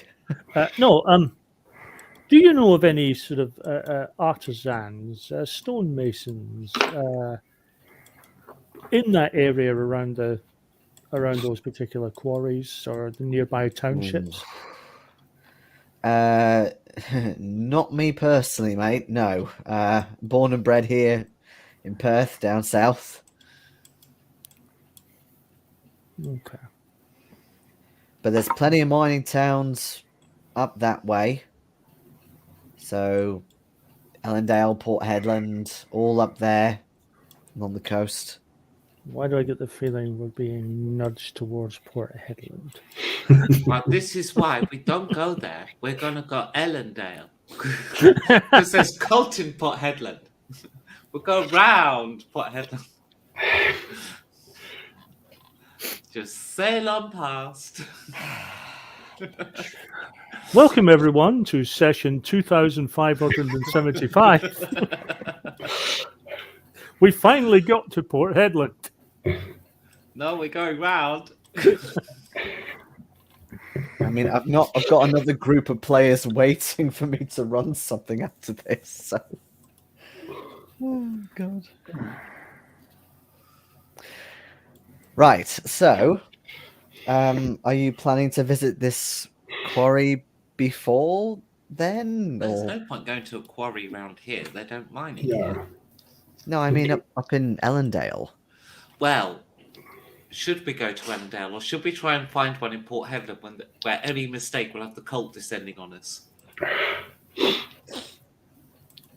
Or, as is usually the case, something quite innocent and an NPC gives us away.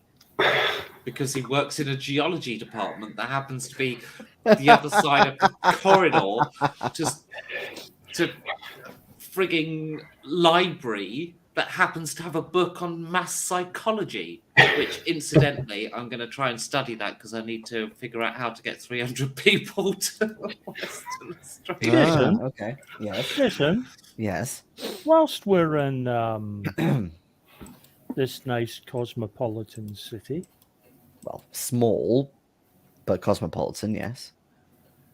are there any museums? Oh, now you ask about museums. I was trying to hint at a big one in Sydney, but you missed that. Oh.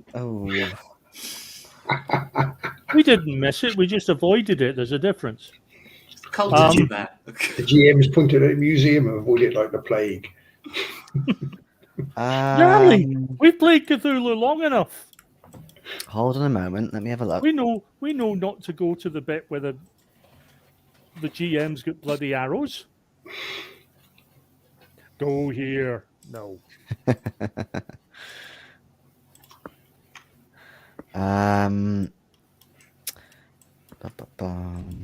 Perth Museum. I know what I'm looking for specifically, but I'm well aware I might have to actually visit a few museums until I find it. It just depends on how old this museum actually is, because there is one now, obviously. How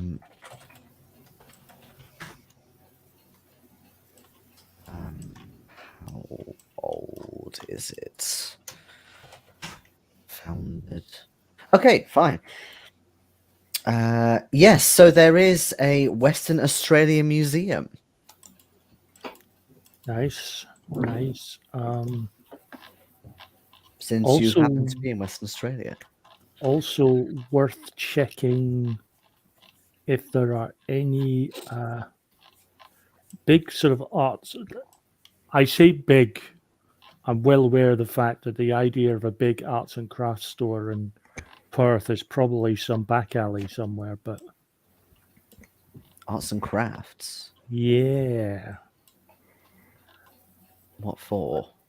Well, I'm rather hoping someone is selling nice tribal art, local tribal art, and we can maybe get an idea of who the artist is. Right. Because they might be the kind of person who can quite happily carve lots of nice things into stone. Well, And get where us are our you going? Are artisan. you going to a museum or are you going to an artisan? You can't do both. Not at once, anyway. We can do both. It's called splitting the party. It's a very well-known, long-standing tradition with this group. Mhm. And But we we'll need try the practice. artisans first, actually. If I don't get anything there, I'll check the museum. But the artisan, actually, as I'm thinking, would probably be better. Because the museum would probably give us lots of nice artwork by people who are dead, which doesn't really help us.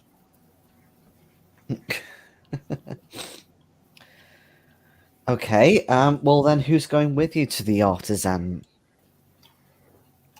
market? Shall we say? Not a I lot can of come point, with. because we're not going to go find an artist here, because we already found one in Sydney. So we're not going to find an artist here, go up to Kimberley, come back to here, and then go to Port Hedland.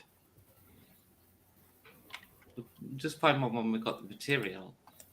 No, I'm not saying find an artist here. I'm saying I'm hoping that they're maybe selling art by artists who live up around that area, and that way we've got a name of someone to go to once we've got the stones. We'll have a contact, someone to look for. Because at the moment we're going up and saying, right, we'll go and get the stone from the quarry and then hopefully find someone to carve. Mm-hmm. But maybe we can get a name. I know it's a long shot, but you know.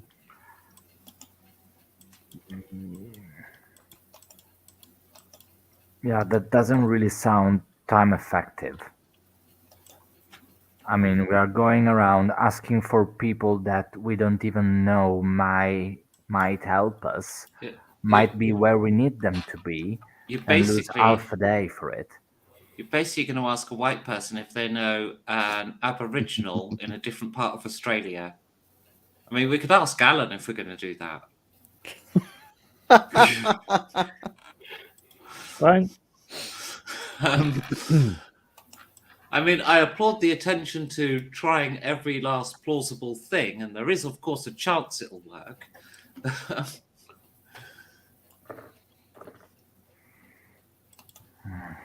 I just, Yeah. you know, Come to think of it, I'd rather focus our time or something else. Don't know what, but something else. But now we can't get the hard rock here. I'm not even sure we need to be in Perth for anything, do we? Because that was what we were going to do here. Yeah, I don't think we If do. we Do we? can't get the lamproid here, then I suggest we go to the place we can. go to Port Hedland. I mean, the longer we stay in one place, sooner or later we bump into cultists, so let's bugger off. Flash in the pan visit to Perth. What can we say? Perth hasn't done anything for us. Do you still Apart want from to the go to a fact- museum in Perth? Well, no, We can because check it out. Poor Jason's just gone and done a load of research for it while we've been talking, so we I can think at least you can spend the do day it. here. Now's the time to leave. Yeah, Let's you can have spend a a day. day off and do some sightseeing. I mean, I'm hurt. Mm-hmm. You are, yes. That's a good I'm an point. archaeologist, so I can show you around. Oh, this is all new built. Well, Mitch is from Arcadia, so it's not exactly local for you, but you know, Not local at all to here. indeed. Okay. Well, That's the true. We could ask you if you know any Aboriginals in a different part of Australia. Sorry, I've got a beating stick now. I thought it was a legitimate, possible question to ask. especially in a big city. Wheel. The museum is rather nice, actually. It's got a lot of different sections on history in the area, particularly some Aboriginal carvings and statues and things like that in there. Lots of petroglyphs. And as you're walking around, one in particular catches your eye, and I'll say it catches Mitch's eye first. Because of its wings, its bat-like wings. Oh no. There is a great entity that's about, let's say, 7 feet tall, so it goes from floor to ceiling. And it's got these bat-like wings, but its eye is made of 3 lobes, and it shines in this bright red hue. They're carved on stone, and they're highlighted variously with red, brown, black, and white ochre. What the fuck is that thing? Can I make an archaeology check?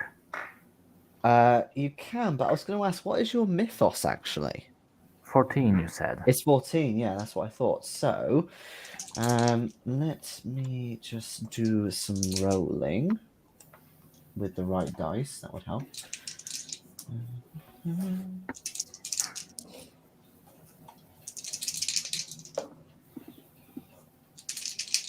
Okay. You can make me an archaeologist roll if you still want to. Mm-hmm. Just a sec, I don't recall. Okay. Yeah, normal pass. Okay. So it's definitely Polynesian, very old looking. And do you think maybe it's part of a collection as well? You also find some ancient black basalt stone blocks with some strange carvings on them.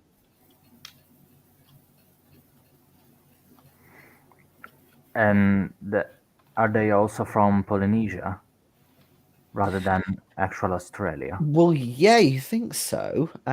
Although one of the staff notices you obviously showing interest in this, and they say to you that the blocks supposedly come from a sunken city in which a god sleeps, which you know is a fairly common legend anyway in Polynesia. Mm-hmm. Mm-hmm. When did you get them here at the museum? Oh, about 25 odd years ago. And this capstone, sorry, this basalt, was it broken when it arrived? Well, they never said it was broken. Yeah, I did.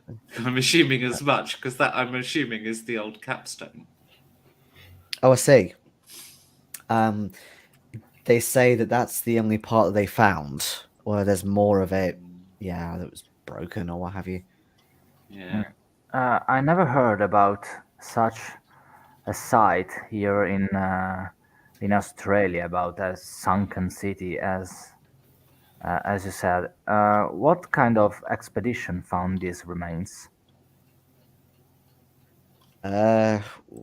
Well, like I said, supposedly it comes from a sunken city. Mm-hmm.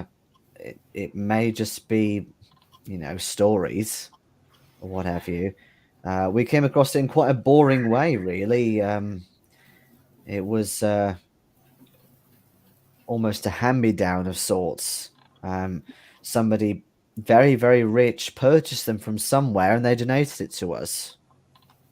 How Was it convenient. Aubrey Penhew? No. Or that John Carver? No. Oh, do you know who it was? He. Well, presumably it's a he, but it was an anonymous donation. Of course. Is he bullshitting us, or he doesn't want to reveal the actual identity. You can make a psychology roll if you want, but it seems fairly genuine. I mean, I'll try and do that, even though I Yeah, me too. I don't have gotta- anything in it. I got a pass. Yeah, I mean, I don't. I don't. Okay. Yeah, Lynn, you think that he's not hiding anything. Whoever it was who did this, it was either a long time ago or he doesn't know much about who it was. I don't suppose there's paper records, is there? Because I think this might relate to the sunken city that's recently been found, and I give him the GPS coordinates in the vain hope that it might get somebody else to turn up. If it was a donation, a newspaper might have carried the report. Yes, I suppose. I've only worked here a few years, mind. We don't really have a big newspaper place around here. But they might be able to help if they still have the old papers left.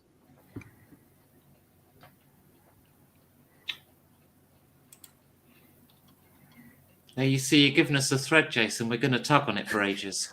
So, I know. I don't suppose the museum has paperwork from back then, do they? Well, we might do if you're willing to wait. I can go and have a look. Yes, please. It could be Please very and thank relevant to new discoveries about to be made at this site at blah, blah, blah, blah, blah, blah, blah. Okay. Okay, so they go and have a look, and it takes them a good few hours actually to find this stuff, and they only find literally a few fragments of papers. But when they come out and they let you read them, it seems like it's similar, but it's not exactly the same. So whether it's just kind of a carrying on of the same legend or something, or if it's maybe something else entirely, you don't know, but it's not absolutely adding up. In what way? Sorry. Like we're after a name and we got... I don't quite understand your response. Well, no, in terms of the reason behind the blocks, like the the basalt blocks and stuff. Right. No name has been left. So, sorry, a different reason was given for them. I'm confused. What is it they've come back with? So they've said that, like, when you read them, what I'm saying is that you were wondering maybe it's linked to the other stuff you've got, like the blocks and things that you found. What I'm saying is that maybe the origins are similar, but they don't quite make sense or quite add up. They may be more general.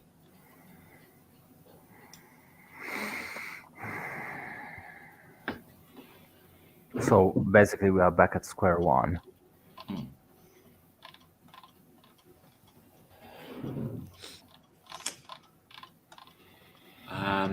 Yeah, I think that's the GM saying this is not a thread that's going to lead anywhere. I put it in for color, and now you're tugging on it. Let it go. Stop. No, I regret mentioning it. It's in the book. That's the problem. It's No, I mean, it's obviously, speaking as a player, correlated to the newspaper piece about the ship coming back with the madman on board and the strange statues, the strange idol. But we didn't even look into it, just a split second. I don't remember that one. While we were on a boat going to Shanghai from Hong Kong, we read about this boat that supposedly arrived in Australia with all the crew dead, but one that was rambling nonsense. It was completely going mad, and it was holding on to a strange idol. Right, yes, there was something about that. Thank you for validating my statement. Do we know where that boat landed? Don't suppose it was Perth by chance. No, it We was knew, I Auckland, don't I believe. recall. Sorry? I believe it was Auckland. We could avoid the plot for a bit longer, guys. I Oh. specifically said at the time, don't read too much into that. No. Oh, yeah, it was New Zealand, wasn't it? Yeah, Mhm. yeah. I remember now. Yeah, we're not going all the way to New Zealand to. Aren't we? No. Don't tell Becky she can't go to New Zealand. Well, Jason did.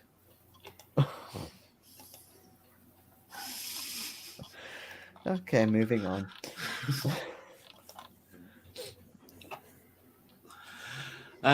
Okay. But yes, you see this big pictograph, going back to that, of the some sort of large bat thing with three eyed lobes.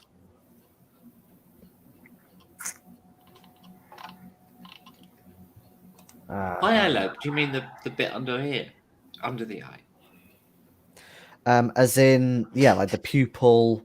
So it's one big eye, but it's got three separate pupils that branch off into three. Okay. Like a single pupil, but with three blobs. And a It's not just three connecting string. blobs, but they are kind of connected together, yeah. Mm. Yeah.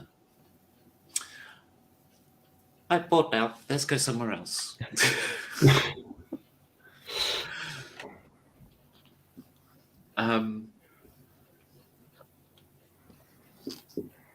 Yeah, so are we going to do Kimberley or are we going to do Port Headland? I think it better off going to Kimberley. Well, if we still need this stone, I'm that's sure what we we can go. get it in Port Headland, but my concern is once we're in Port Headland, the cult will start, everywhere we've been, the cult will eventually find us because we're poking their nests, right? So if we keep moving for a bit and get this somewhere where it's even easier to get it in Kimberley, right? Yeah, In theory. I mean, we are just postponing the obvious. If we arrive now, if we arrive in a week, they'll still be waiting for us. Yeah, That but we've doesn't got really less change. things. If we've got less things to do in Port Headland, then we won't poke around as much. And also, it gives me a little longer to heal, and Andrew as well. Yeah, I mean, if we can get it, if we can get the stone and get it carved somewhere else, it's probably better, isn't it? We don't want to be in Port Headland with the cult breathing down on us and having to wait 2 more days before we can leave because the stone's still being carved. And the word gets out that these four strangers just turned up and having some sort of capstone carved for. Yeah, I mean, if you put it like that, that makes sense. So let's go to Kimberley first, wait for our stone to be carved, if we're going to get it carved there, and then move to Port Headland. If we get to Kimberley and we find not only the stone, but someone who can actually do the carving, even better. Yeah, that was the point. Yeah. More likely find somebody in Kimberley than anywhere else, because that's where the material is native. Yeah.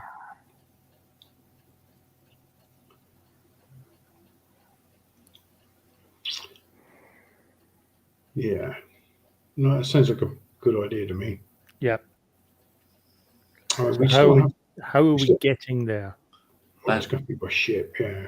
Do we still have time, though, don't we? We still have a matter of weeks or months, don't we, still, really?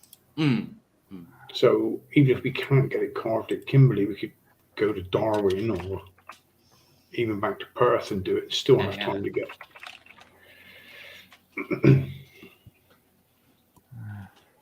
I think the only thing with regards to time, though, is the longer we delay, the more chance we have of the cult catching up with us. Brackets, the grand finale will be the grand finale regardless. Yes.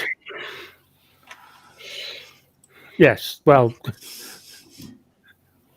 leaving the obvious grand finale is going to happen regardless to the side. speed is our only option. Well, I think we have time because Lin was going to look at this I don't know, method of controlling people, weren't you? Because we need some way of getting these people out into the desert. Yeah. We're going to have to put together a big expedition in Port Headland, and that's what's going to attract the cult. Huge expedition. That's what's going to attract the cult. You were also trying to track down the Aboriginals loyal to the rainbow snake. What was it? If you're able to actually get a hold of them, we may not find 300 people, but get at least close to that. I mean, we can't rely on having 300 Aboriginals, can we? We probably need more like 500.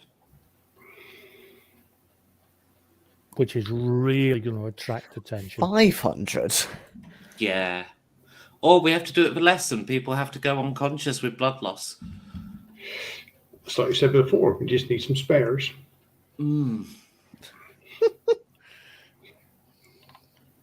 But you're going out into the middle of the desert, there's going to be losses.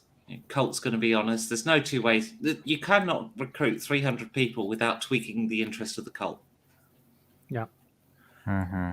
What scares me isn't whether we run into the cult in Port Headland. I think that's almost inevitable. It's not really about getting the 300. It's about the journey to the middle of that fucking desert. Yeah. We could, not just With the heat cult and everything knowing else. we're going.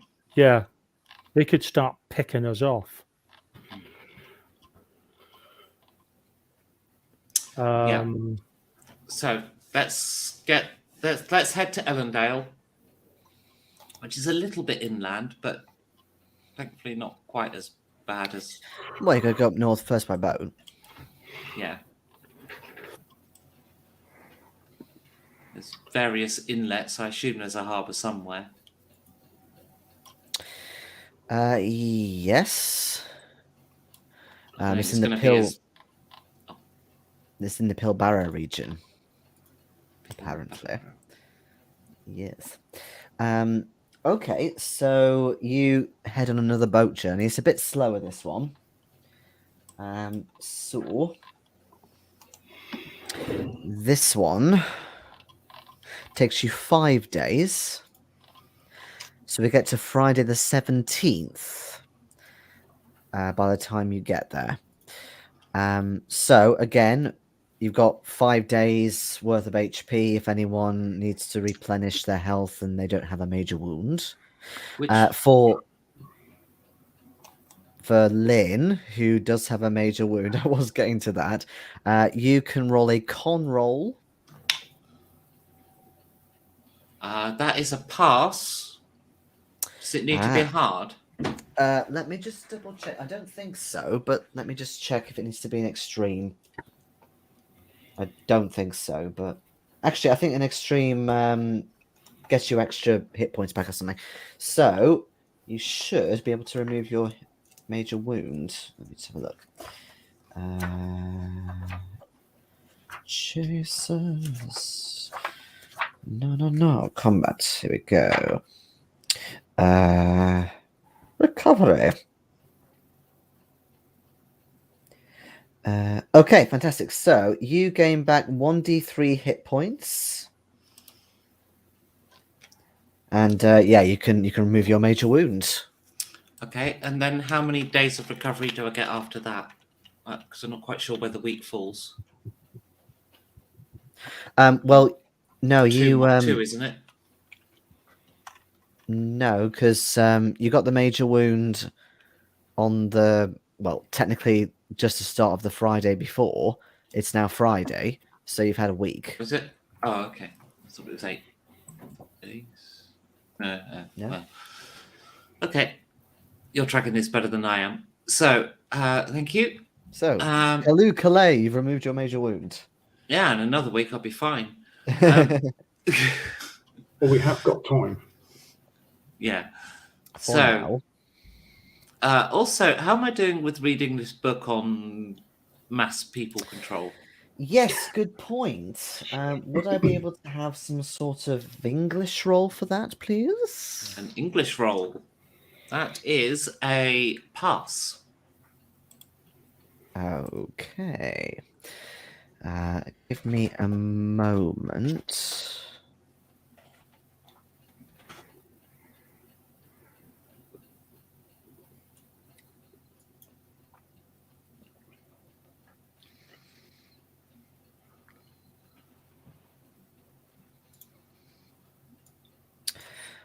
It was. Okay. Again, this is not in the book, so I'm just trying to find a bit more info on this. Okay. So, yeah, you learn plenty about what's called the development of operant conditioning within behaviorism. So there's various analogies to do with, well, actually not just analogies, but experiments to do with studied learning in animals, usually cats, where he devised a puzzle box. And apparently he placed the cat in the puzzle box, which basically would try to escape by reaching a scrap of fish placed outside the box. And he would time how long it took them to escape. The cats would experiment with different ways to escape this puzzle box and therefore reach the fish. I'm sorry, Jay. Yeah, your volume your is mic going is- slightly in and out there. Yeah. Well, again, I'm not doing anything. It It's does okay sometimes now. I think, with thing. Yeah. Anyway, basically, he does this experiment with cats inside a box. But try and how reach to the apply fish. that to human populations? Give me a minute. I'm just looking. Okay. He also talks of this thing called critical evaluation, which is a concept of reinforcement, operant conditioning, basically. So he would, like with the animals in the boxes, he would observe them to see what they were able to learn. So what he would do is he would possibly observe this in humans, or it could be applied to humans or human groups, observe what they did in terms of their learning, and therefore put that into practice as something that they enjoyed doing. Yeah, it's coaching. But, yes. There's also quite a lot of sprinkling of some of Freud's stuff in there. Including the 5 stages of psychosexual development. This is rubbish.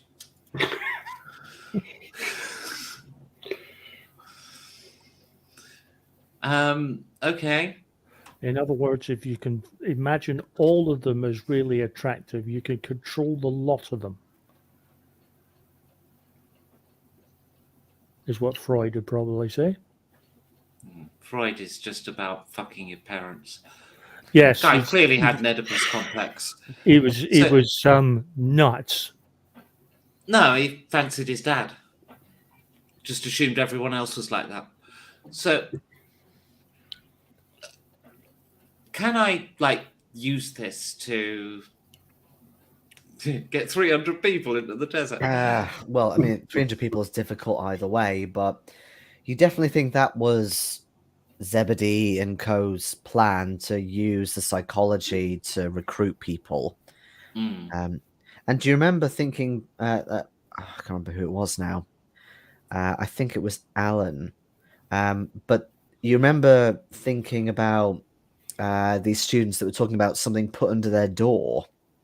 And do you wonder if maybe there was something to do with that?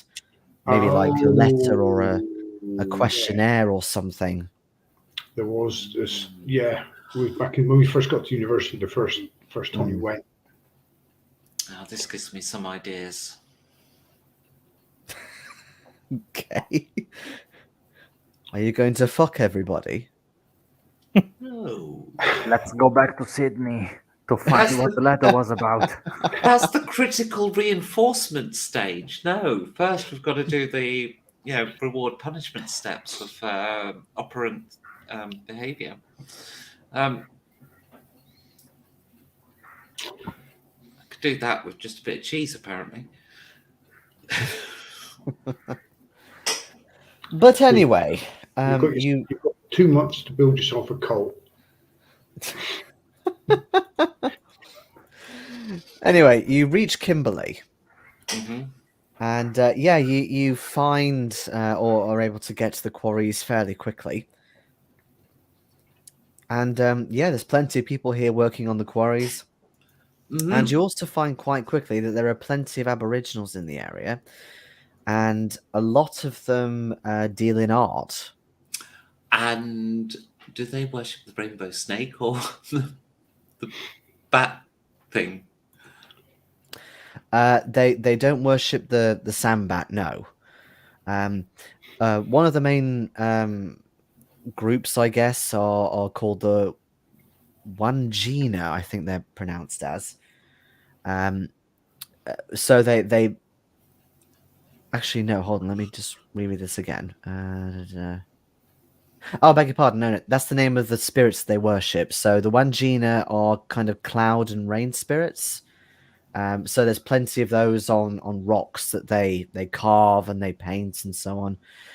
But there's also a closely related spirit entity that you find out called Wungua, who is a being who is basically in a similar vein to the rainbow serpent. So it is the equivalent of. Yes. So, well, it's obviously derived from that same legend. Yes. So there are. That's the slightly different place, but I'm just wondering what they're called in Kimberley. No, it doesn't say that. But you find quite quickly that Kimberley is absolutely rife with incredible art. This was the place definitely to go for this sort of thing. There we go. Right. So we buy some lamproite. Big block of it. Come on. Yeah.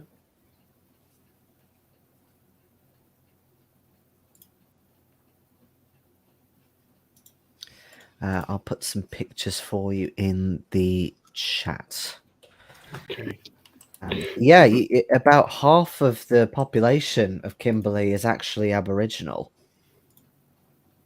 which is quite incredible. Does that make 400 to 500 people? No.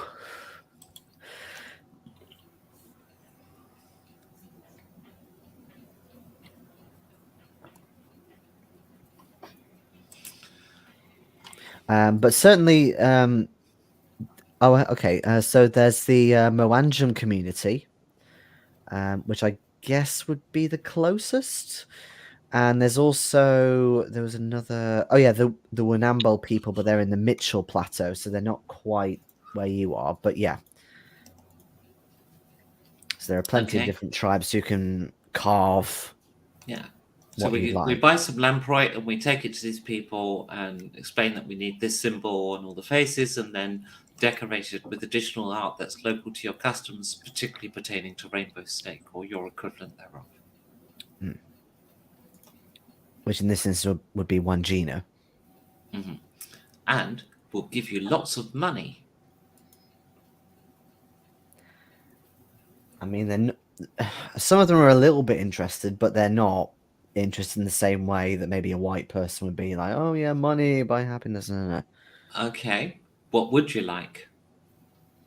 And are you hot? Wow. There are some very physically fit people, yes. And are they stone artists? I'll say yes. Woohoo! We've got a deal. Goodness me. I just want to take a moment to really just be so amazed and just in awe of priorities. I know. Let's, what is the important question of the day? Can we get this thing carved? No, it's, are any of you hot? Well, hey, look, it might even get it carved. I'm going to hit on the hottest one. I then mention afterwards what I want. You mean your idea is to get him with pillow talk? Yeah. Okay. Okay. Okay. Okay. Given it's near the end and I'm tired, I'll just go with it. Fine. I'm already rewarding you for going up to an area that's very much. It's got plenty of artistry up here, so yeah, fine. Yeah. So that's how we get it made. Okay. I'll find out later if I slept with a man or woman. It's fine. You don't have to answer that today. Good. So a day or so later, you are presented with an incredible carving on lamproids. It's perfect. Never has the phrase "more bang for your buck" been more apt.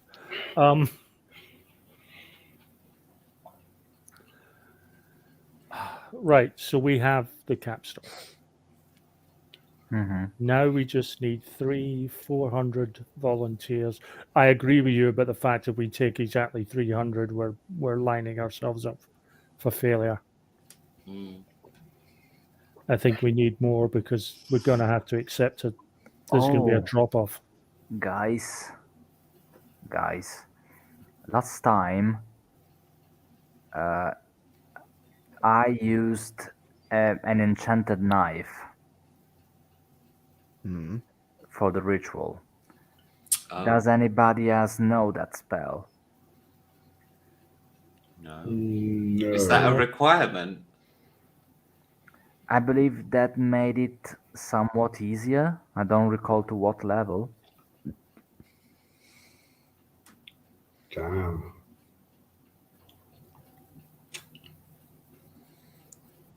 Was that Pranit's gift from my mum? No, that was Liu's. Liu's.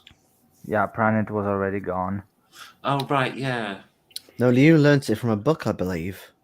Yeah, I don't recall which one though. I can check, but my notes are shit because they are chaotic. There's a good thing in the drive for the sensitive. Something also did occur to me. If we're going to leave from Port Hedland, it'd be more difficult picking up a load of people there because a lot of them could already be cultists in Port Hedland. Yeah. As well as it being a smaller place, there's probably more proportion of cultists there. I know. It's concerning me greatly about how we do this. Well, looking in the messenger group, a couple of weeks back, Jason posted a map of the desert, Gibson Desert, and there was the canning stock route running sort of diagonally across the map. It doesn't show it, but from maybe Perth up through. No, not Perth. Okay. This is Australia, remember? This is not, it's not on the map, so I can't tell you where it actually ends because both ends are not on the map. No. This is in Western Australia, so nearish to Port Hedland and Concountry. Yes, Port Hedland and Concountry's on, but the Canning Stock Trail doesn't go anywhere near them, but it goes almost diagonally across the map. I'm not finding where I learned the spell, but we used in China 115 men, not 300. Had we been saying 300 because we're expecting half of them to lose, and then that's become the new number? Yeah, possibly. Still is a little bit more feasible.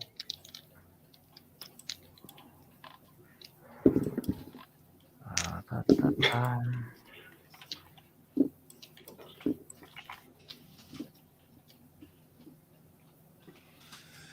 Okay, so 150 people.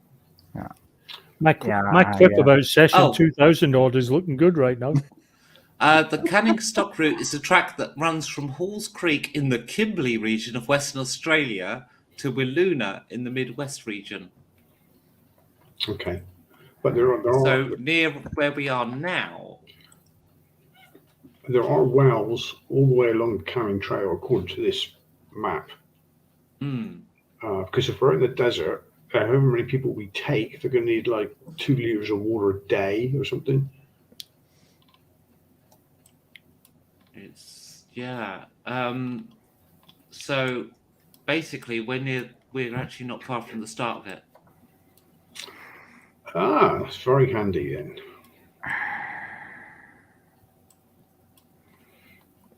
I think Jason posted this on the 17th of January, the map in the messenger chat.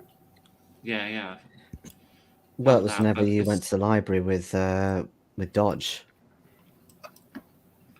Yes, you're right, yeah.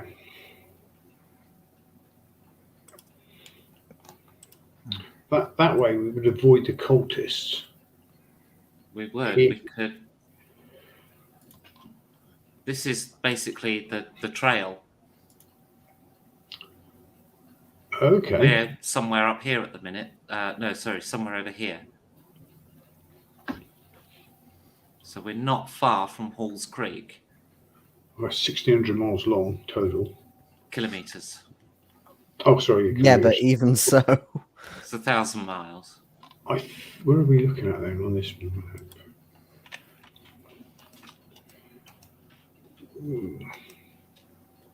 Right, it's a 2-week walk. The full length of it. But whereabouts is the thing? We are looking around where that marker is. Somewhere in there. Yeah. You see that there's a bit of an arch there created by some lakes. It's in there somewhere. Yeah, and isn't it that? It's Yeah, just somewhere in there, yeah. there. Yeah, if I recall. It's about halfway down. So that's a week's walk from Halls Creek, and then With 150 odd people. 2-3 days west. It would be very under the radar, but we need to find 150 people plus from here who are willing to go. Well, 150 Aborigines is more doable than 500. Johnny Big Bush, do you Yeah. think you could talk this entire settlement into a little cross-country trek? Oh well, I mean, I slept And, with one and of if, them. I and think if you he's need it. help, you've got this entire book on mass control that might help you. I mean, this is not taken into account in the book, but I Yes. do admit this is quite a clever idea of yours, so I'm willing to roll with it. Good. This is the slight flaw with printed scenarios. They never. Players. No, they out of the necessity that they can't Hello, print Nathan. every possible permutation to every possible idea. Sometimes they don't. Hello. Sometimes they don't sort of. They don't Yeah. have that thing written for the obvious or the. Dude, really I've been doing creative. that for ages already, but in this specific thing. Right. So yes, can we get enough of these locals? There Yes, are please. plenty of them. Look, I've slept with one already. Let's spend some time with them and exchange our stories. Can we make them think Tell that? them about us and listen to them about them. Can we make it about this track? Make it about the rainbow snake? Well, their equivalent of. We'll get to that. I think you've got to start with just breaking down barriers, haven't you? Tell them about us and what we do, and ask them about them and what they do, and figure out where they stand on world-threatening apocalypses. Blame it on the white Okay. men who disturbed their ancient burial sites. I would like one of you to make me, probably a charm roll is the best for this. 55 Don't here. have it. On a scale of 1 to 100, where are you, Ronnie? Bear in mind, a scale few of of you have bonus dice. I do have a bonus die of 55. Yeah, I do have 2. I but have a bonus die, but I only have 15 in charm, so Yeah, it would be a same. real waste. Exactly same. If we could maybe do persuade, I may be more suitable for the job, but I don't have charm. Well, I got charm at 55 and a bonus die. I've got That's- persuade at 50 I mean, and a Pretty bonus good die. odds. yeah, same. Persuade 50, charm 15. That's I mean, a tad too low, even if I have a bonus die. The way you were going Yeah. at the moment sounds a bit more like a charm because you were trying to, learn Okay. their customs and get to know them. So, I'll take the roll I can then, see and I'm that. using the bonus die. okay. Well, the first roll was 0-0, so thank God for the bonus die. That's 2 weeks running, 2-0-0. Blimey, Nama. For fuck's sake. 59. I'll spend 4 points of luck. Okay. Jesus. Okay. Jesus. Give me a Thank sec. God for the luck mechanic. I thought, Yeah. holy shit, is that an 01? No, it isn't. It's an 00.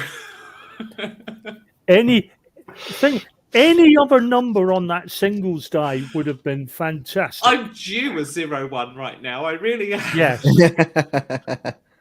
you are actually. Yeah, but you didn't get a 0-1. No, but I did Um, pass. Okay.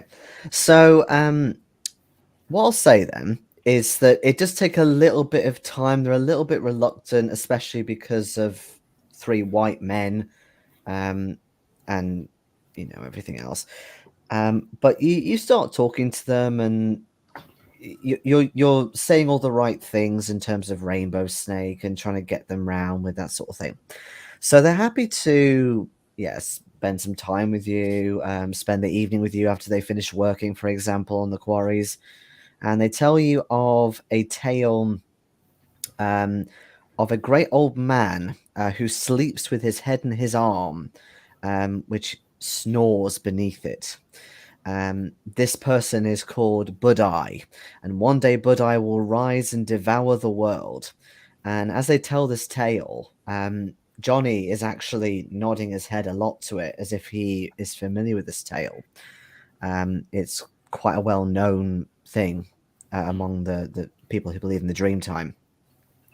But they also talk of a wonderful city hidden in the Great Sandy Desert. So they obviously know of this place already, at least in tales and legend. Have you ever been there, I ask? They all shake their heads. A lot of them are local to this area. They're quite born and bred here. They've not traveled too far. I shall tell them that an evil white man, not one of these, found the city and defiled it and has undone the ancient Aboriginal blood magics which were cast on it to keep the one-headed man asleep.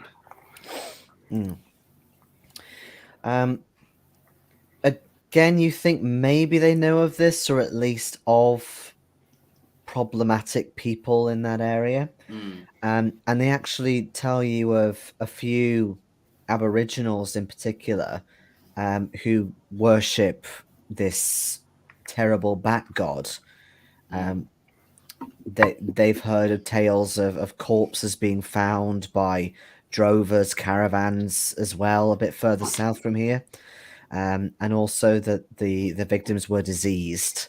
So whilst it's rather terrible, they don't get too involved in it because they don't want to be infected themselves. Well, I'll explain we know what the infection is, and it's caused by being beaten with the bats and stuff. But then I'll change tack a bit because I don't want to just keep it all on this, and I'll explain that we experienced a similar thing where I'm from in Shanghai, where my friends and I we stopped a similar kind of thing, and we know the magics to put them back in the ground. That's why we asked you to make this capstone.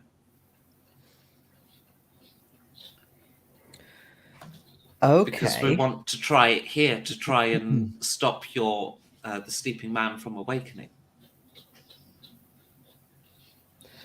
Okay, this very much resonates with them in the same vein as Rainbow Snake having a fight with this bat god and trapping him in the earth. So they do understand where you're coming from, definitely. There's just one more problem that we need to solve, is that we need to find the blood. And I don't want to harm anyone, which means we can't take much blood from any one person. But that means we'd then have to find 150 people and take them to the city, which is located exactly here. Conveniently. Just at the other end of the path from Halls Creek. I mean, it's a See the pub from here. Just down the road. It's perfect. We can have a chant and a bleeding, and we can go and have a pint.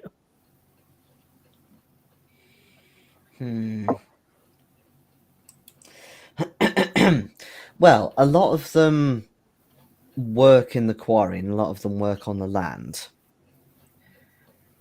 So you're either going to have to give me something really compelling, or I'm going to need another role for that many people to basically follow you. How much could credit rating 50 cover their wages for the 2 weeks it would take? We can all chip in and increase it a little bit. Yeah, I got credit rating 60, so I can chime in. We've got Johnny to use as well to help convince them. Obviously, he's convinced of what we're talking about, isn't he? Oh yeah, absolutely. So I think they're basically convinced. That what I'm thinking is they're not convinced enough to go without leave their jobs for 2 weeks. What if we just remove that problem by paying that money? And they won't be getting paid a lot, sadly, is the truth of it. You could probably pay them. Yeah. You could probably pay them double that, and it still probably wouldn't dent. Not really, because they want them. They'll be on pretty much slave wages. Okay. Such was the rather I'll shameful say business back that then. between you could definitely pay their wages and maybe a little bit more. And we'll do that. I mean, the money would be meaningless if the world ended anyway, which it will if we don't. True. Yeah, we could give them some now and the rest when we get back, sort of idea to make sure everyone does actually turn up.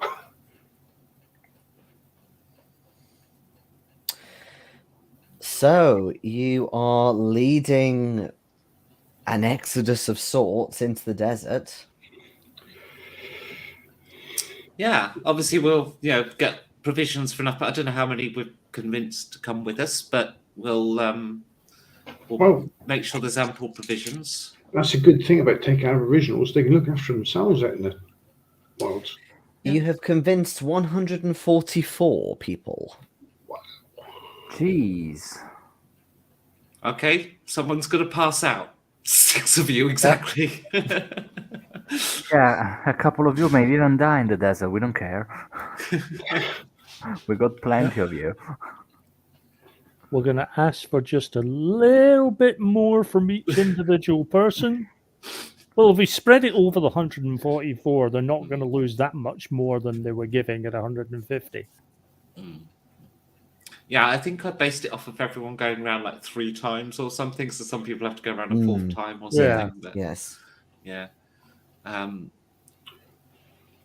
can't remember the maths now. It was a while back. I did sit there and work it out. Sounds about right. But anyway, Let's yes. go slay them. That's really good. We have completely avoided Port Hedland.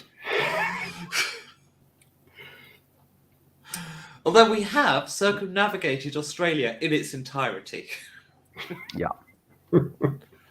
But, Keeper, just in case you're worried about the fact that we didn't go into Port Hedland, we've caught up with the plot. Surely by now we've caught up with the plot.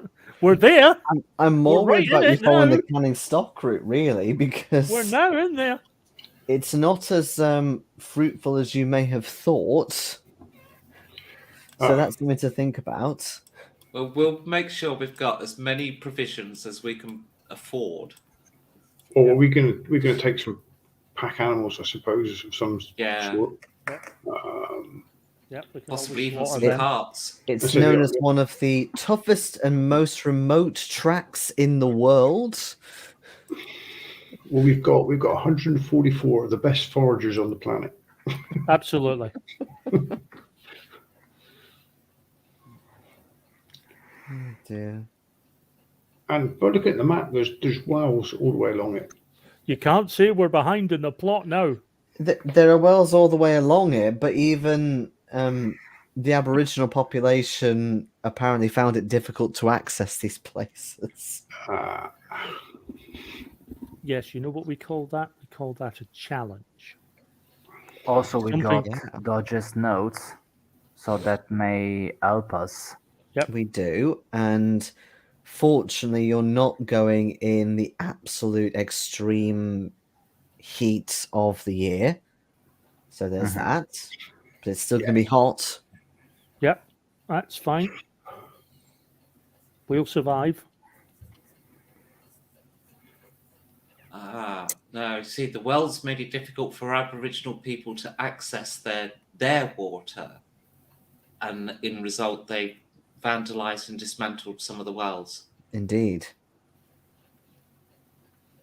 But in 1928, a royal commission into the price of beef in Western Australia led to the repair of the wells and reopening the route. But we're in 1925. Yes. Oh. Okay, so some of the wells are missing around now, which is good because that means there'll be the Aboriginal water sources available so they can use those. Well. I can't believe from thinking how we're going to get these people into the desert, we've actually come up with quite a good plan. Although we may have sent a few random people there hoping to find gold. Well, if a few random people have turned up, then we could get closer to 150. Yeah, this is it. I was So going this to end. exists. I was going to end on a cliffhanger, but now I can't think of one because you've completely gone around it. See, this is it. It's why we It's a only have win! our good ideas like 5 minutes before the end of a session. Matteo knows what I'm talking about.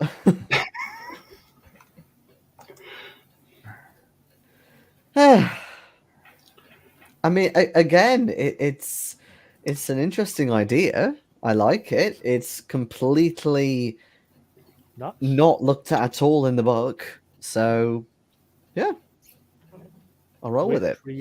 We are creating. You've muted yourself.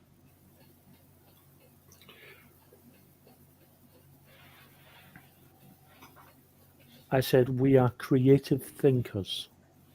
Yes.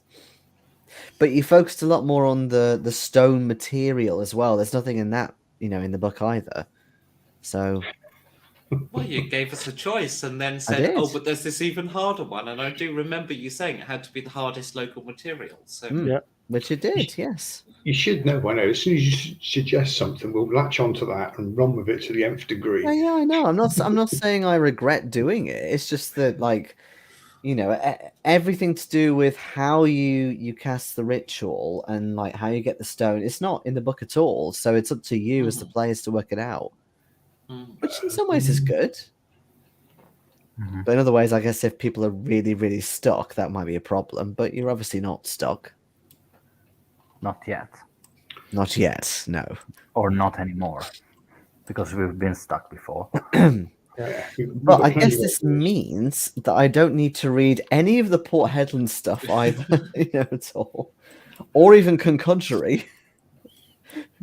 Yeah, dodged all that. So I can go straight to the heart and read that bit again. All right. Okay. Lovely. Well, I guess that'll have to be next week when we finally get to the plot. 2 weeks. Mate. 2 weeks. Oh yeah, 2 weeks. 2 weeks. 2 weeks because a certain person is not here. Yeah.